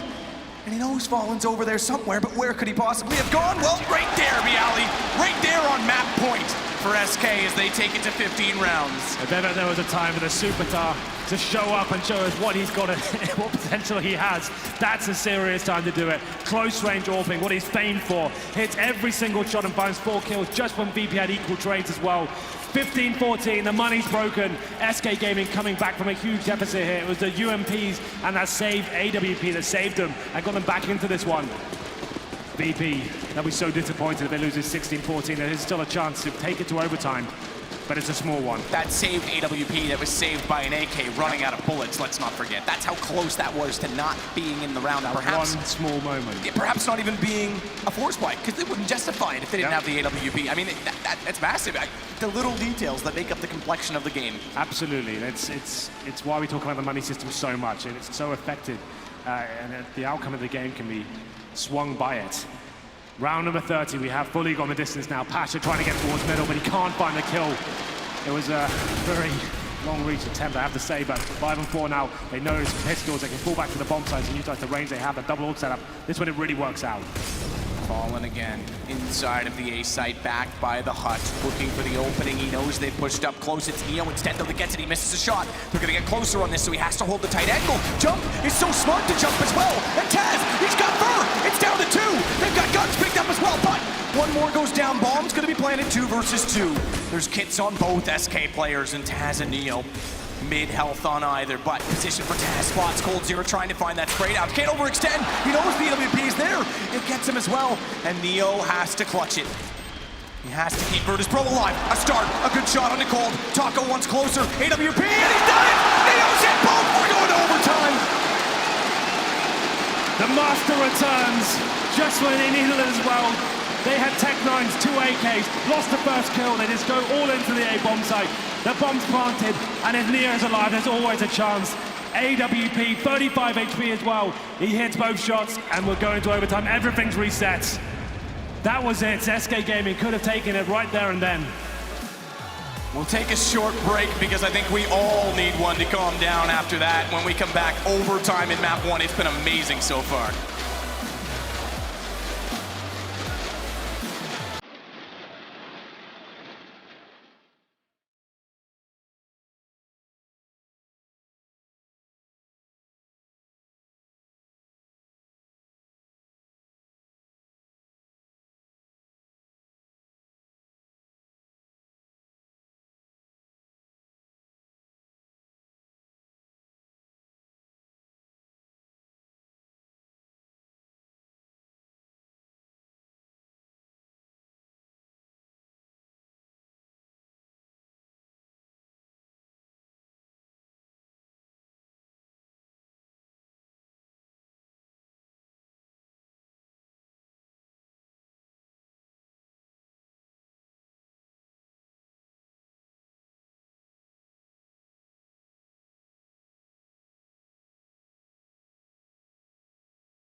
When you have legends of this status going at it, you expect something amazing, and we have not seen anything less. You mentioned SK, the ability to come back, Henry, in these games. They've done it again, but you're going against Virtus.pro, one of the strongest mental teams of all time, and you're going into overtime now. So many amazing storylines here. It's SK Gaming winning both pistols, getting that 6-0 advantage, and they actually looked like they were up against it. They weren't going to do it. It was VP with a huge advantage. It was like 14-11 at one point, and SK Gaming just find that one round that saved AWP, that gets them back into it, and that's all they needed. And they were the ones who actually had the map points at one point. And it's the VP, Tech-9s in hand, Galils, AKs. They lose the first kill, but Neo, you couldn't write if you tried. He's the player, the old master, who steps up on the A-bomb site, takes 2 down, and here we are, overtime in the first map of the first semi-final. Yeah, let's do it. Let's make some noise. This deserves it.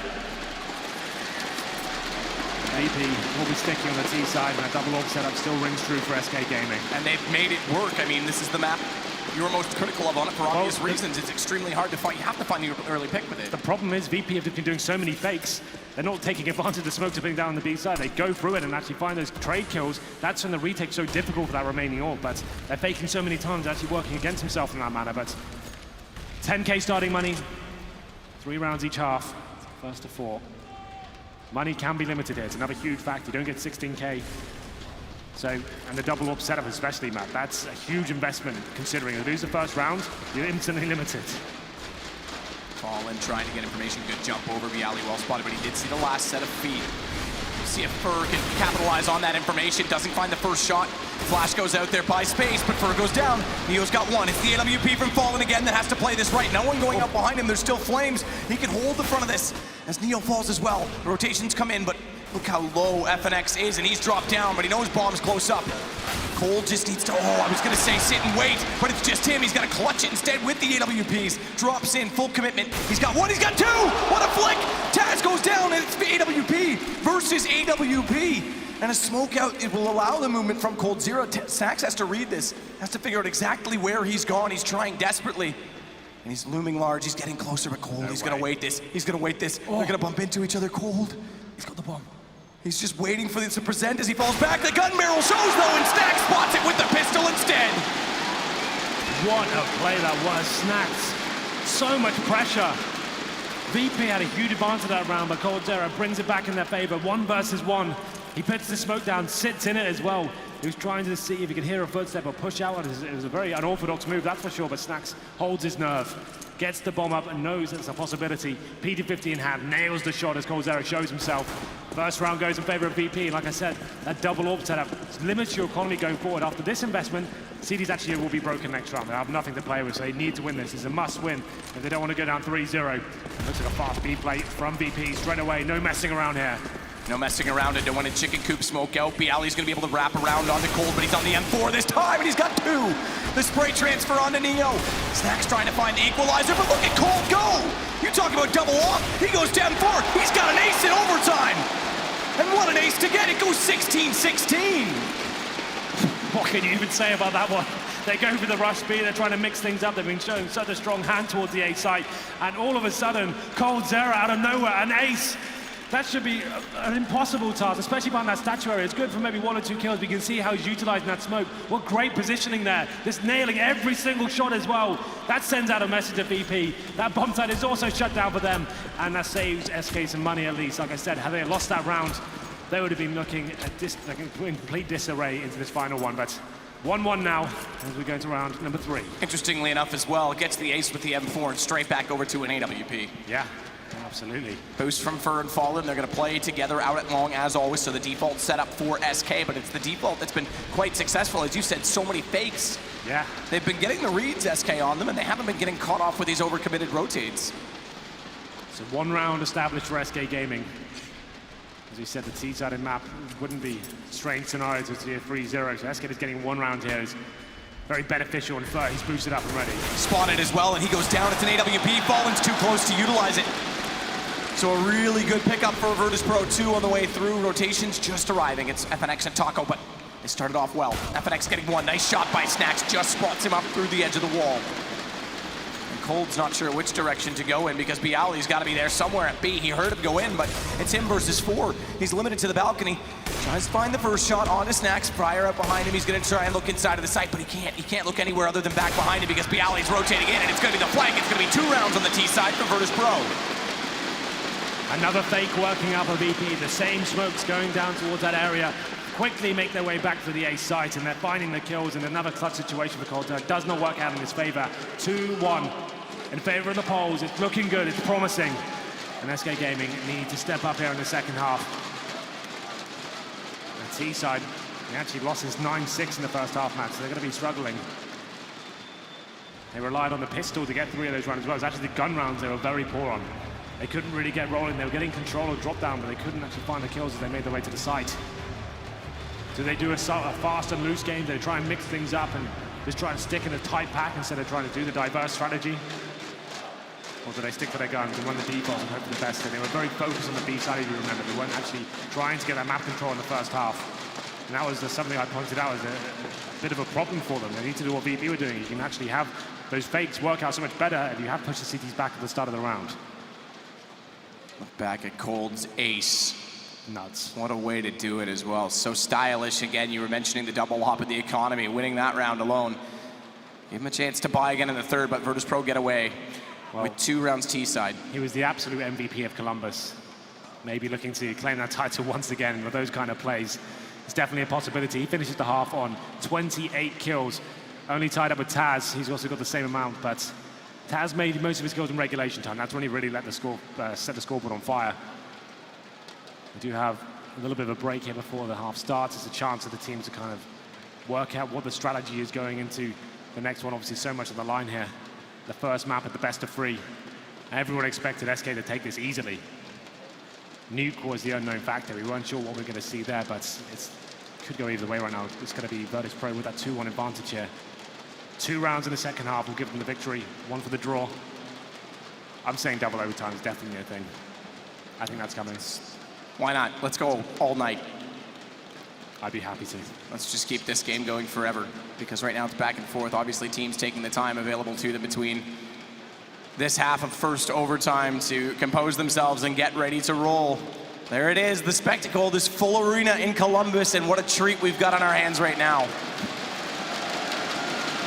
Did I say Columbus? You did. I did say Columbus. I didn't want to ruin the They moment. both start with C, that's true.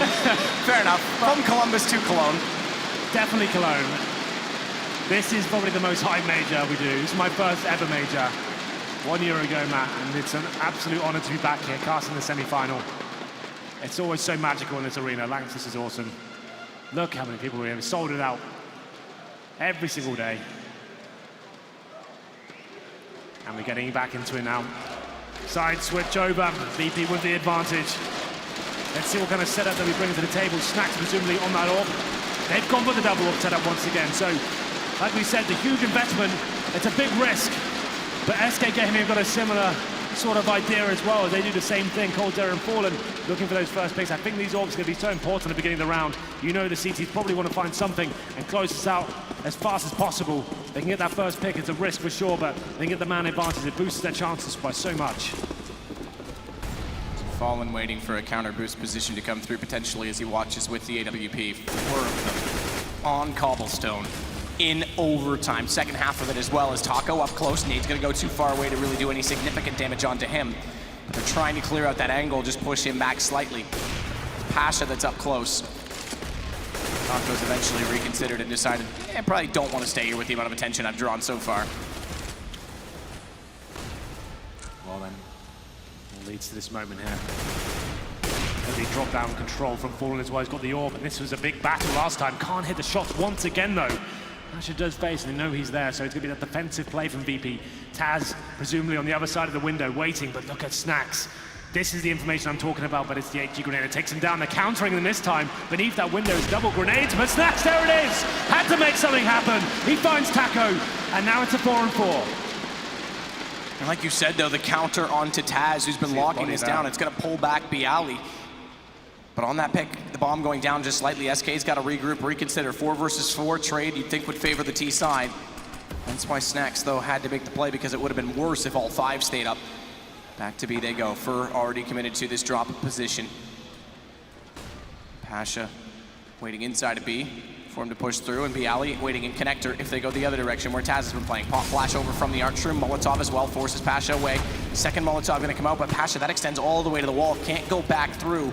And Fur on Neo, they've got a lot of room to work inside of the site. Bomb's already getting planted right now behind the statue, and Bialy, he's just getting into drop room now. They're limited. In fact, Virtus Pro limited so much that they're already considering with the purchase of that double op to save in the first overtime, or first round of the second half of overtime. It's a very difficult place to be in the CT side when you call the double ops. As I said, the money can be a huge factor here. So this is the wise option to make. SK Gaming obviously taking advantage of that freeze time we had in between the halves, saying, okay, well, what was the problems before? We could get control of the map, but actually getting out towards connector, towards the B side, that's when we had the problem. Double HGs beneath the window, locks Taz out of the round. We saw that amazing reply there from Snacks. Just to paint a picture for you, Cbble is not one of the maps you can get reactive kills very easily. It's not like Dust 2, not like Cash, and even to Mirage to some extent. To actually get those kills and actually push out, it takes a lot of balls, there's a lot of angles to actually face, and he makes it work, but it's not enough, unfortunately. SK Gaming take the call, and then once they know an Orb's that far removed from the situation towards B, he's at the end of long A, they went very quickly towards the B side, locked it down, and here we are then, 1-0 in the second half. And this round for the first map point of overtime. Right. A big round to take. Loosen some pressure off. If you're able to pick it up, Snacks goes out toward long. He's got an AWP. He has the only AWP. He found a pick here last time, but how aggressive does he feel like going this time around? Instead of posts up, moves out the fire, holds them off slightly, and then just watches the angle. Well, slow play and Fallen, look at his positioning this time, much different. Way back in the courtyard, staring down that long position as if to say, Snacks, yeah, try that again, I dare you. That's standard default once again from SK. One towards top and middle, gain, drop that control, which they can get. VP are happy to give it away, which is not a problem. It's a very difficult position to hold. We saw Navi struggling lots of times, and the angle's not favorable for the CTs, that's for sure. So they like to play the more passive setup. Taz, once again, he's a bit deeper on the window right now. You can see on the mini-map, he's not fully committed to it. He learned his lesson from those HG grenades. And it will be SK rotating back towards B-Horse. This could be the full execution here. I don't think they've dropped into that area just yet. You can see Bialy just listening for that footstep. And FNX with the bomb back towards middle, perhaps, here. So this could be the A split. Double flash in, Bialy dodging both of those. If it's an A split, it's not a 3-2, which we've seen SK try and utilize most times they've done this strategy. It's a 4-1 with Fur the only one being at drop position right now. Taz over to his window. Smoke out from Snacks to try and slow them at the top of the ramp, but they're going to go through it anyway. Flash, jump over the wall. He's stuck in stables. They spot him with the jump and a taco. And now Fur, they've got the entrances. Taz, he's rotated back over fast enough to drop the bomb down. And if he can hold this position and keep them away from it, he'll do so much. Taco has to go over the wall to find it. And Neo, he's going to spot Taco as a result of it. The bomb going down in the open. It's so massive. 7 seconds. Cold Zero's got it. Misses the jump. Misses the jump. But it's the shot. 3 seconds. He cannot plant. The missed jump, and it's over. It's going to be Virtus Pro with the first map point. Unbelievable. It looked like SK Gaming had it all tied up, hitting the first shots there, but it's Taz and Neo that bails them out once again. Taz in a horrible position as well, behind that APC, has to nail every single shot. He gets 2, then Neo from the balcony as well to finish things off. Cold Zero just left with no time to do anything with it. He got 1 kill, but that's enough. That was a worthy sacrifice for the CTs there. Delayed him to actually go for the plant. 3 seconds remaining, you need 4 on the clock to actually get the bomb down. Doesn't work out, and like you said, map point for VP. Potentially the last round here. SK need this to take it to double overtime, which I said was a serious possibility. Double orb set it once again on the T side, just 1 for VP. This is it. Can they close it out?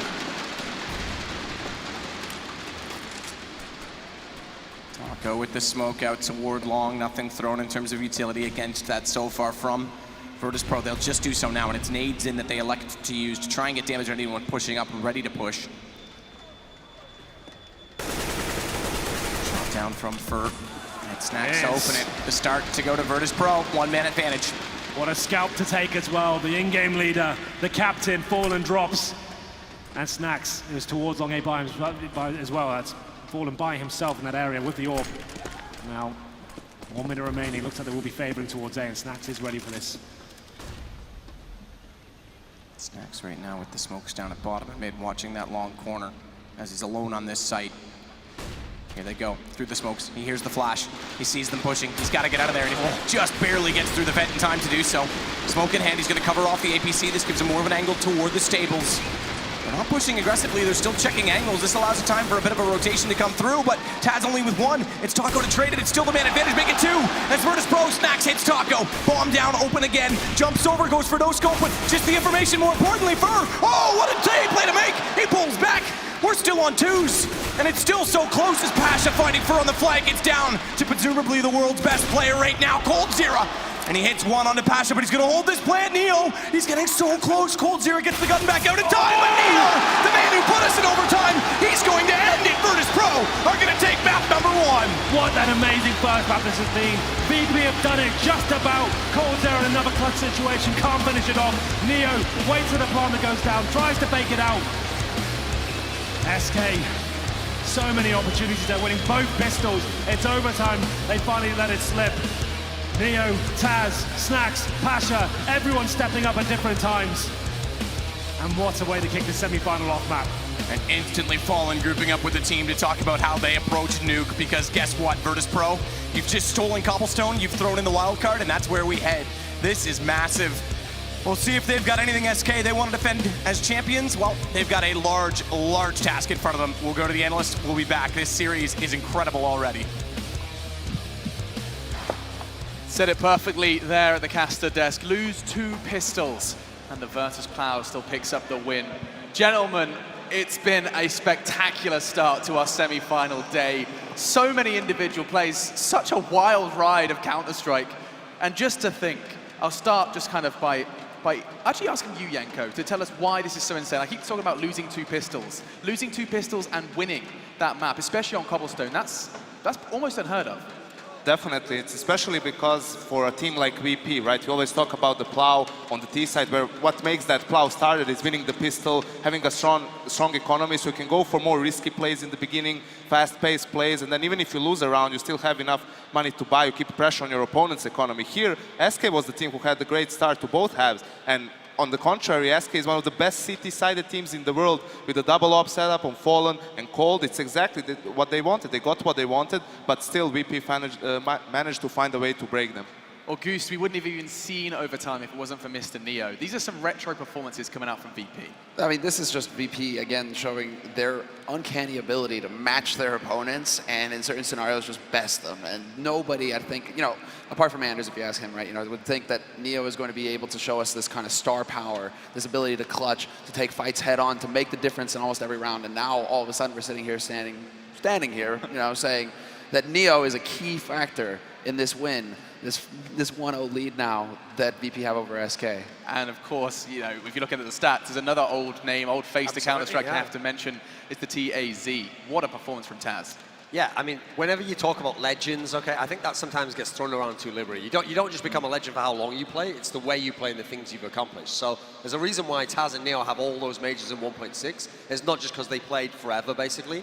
They were some of the greatest players of all time. So sure, in CSGO, Taz is not the star player, but we've already seen multiple maps now in this tournament where he's been the main guy for Virtus Pro. And if he hadn't have been, they actually could have lost in regulation because Snax really struggled for like 2/3 of that game there. He didn't get it going towards till the very end there. And we started his AWPing, getting it going CT side. He was really the dead weight for most of the game. Yeah, no, it's also Neo, really. I mean, just to come back to Neo, it Sure. was, you know, Neo through and through. Taz obviously led the charge, but for me, it was like what put it past was Neo. He had like 3 incredibly important rounds towards the end of regulation time that just broke SK's back and ended up making it so close in the end. But we are looking at stats for Taz. And yeah, Taz, I mean, he joins the 30 bomb club at a major. I mean, he's dropped 31 kills here on this map. That is a huge performance. Versus defending world champions. Yanko, you had a couple of rounds and specifically you wanted to highlight to break down exactly where things may have gone right or wrong. Definitely. We have been referencing Taz. This is one of the plays that, you know, shows how difficult it is and how to make those split-second decisions, right? Sure. And it shows how sometimes you need to take a big risk in order to get your team back into the round. So this was actually after SK in the first half manages to string 3 rounds together. They're back into the game. And now here we see Pasha just died on that B platform. And VP, for the whole of that CT side, they've been giving away control of drop, right? So you give away drop, but you don't want to give away control of both drop and platform because then the players who are in the bomb side, they're pinched from 2 sides. So you can see Taz, he's on the far end. He reacts to this immediately by taking a risky push onto drop, but he manages to clear that area of the map, so all of his teammates can then focus solely on platform, and they manage to win this round and take all of the remaining rounds in the half, getting a 9-6 lead. So now we can play it off, just so you guys can see the exact move that Taz makes here, killing, I think it was Fur or FNX, I can't really see from here, and that allows them to, as I said, focus on that platform area, and then in the 2v2, VP guys manage to take the round. Kind of crazy to think just how great the semi-final has been. And gentlemen, Cobblestone was SK's pick. Yeah, Duncan, absolutely. can you just quickly, just for someone that's just joined us and wants to understand how on earth VP just won Cobblestone against defending world champions SK, how would you explain this to the layman? Well, the first thing that was definitely way above the level of what I've seen from Virtus Pro in the last few months in this slump is their CT side players, what's always cost them. That's why they've had the heartbreaking losses. They get the T rounds. Well, this time, they were great on both the CT sides. And they were even doing it in the fashion where it wasn't even like aggression. They would just play in the sites, and they were just hitting shots and moving through smokes and stuff. So this isn't even the classic VP style that you'd expect, you know. And like I said, Snacks wasn't really even the guy doing it until late in the game. So it was everyone else on the team pretty much who had to carry the weight until this guy could get back into the game. I have to say as well, though, on the other side of the equation, the reason this went to overtime is because there was 2 players on Luminosity, one in each site, Fallen in the A site and Cold Zero in the B site, where over the course of the game, it was Fallen early on, it was Cold Zero late, they were allowing the guys from SK to even stay in this game and have real chances to potentially win. I mean, Fallen, for example, 29th round, that 4K with the op. That's what actually made it possible. Like and he has that uncanny ability to just come through in the clutch for his team. And the key rounds that will almost decide whether they're knocked out of the tournament or going through, Fallen just comes alive and has a crazy performance where he just completely shuts down his opponents. And we just saw it again right there. You know, backs to the wall, VP just on the edge of taking it, and Fallen just comes out of nowhere and blindsides VP. So, once again, just beautiful. Beautiful start to this Beautiful Counter-Strike, and it's not done yet. The Curveball Nuke has once again made its presence known here in the LANXESS Arena, and that is the map we'll be discussing after our break. When we do jump into this break, you get to see that ESEA has arrived on Steam, so check that out, and we'll be back to talk about Nuke and see if VP can do it in 2.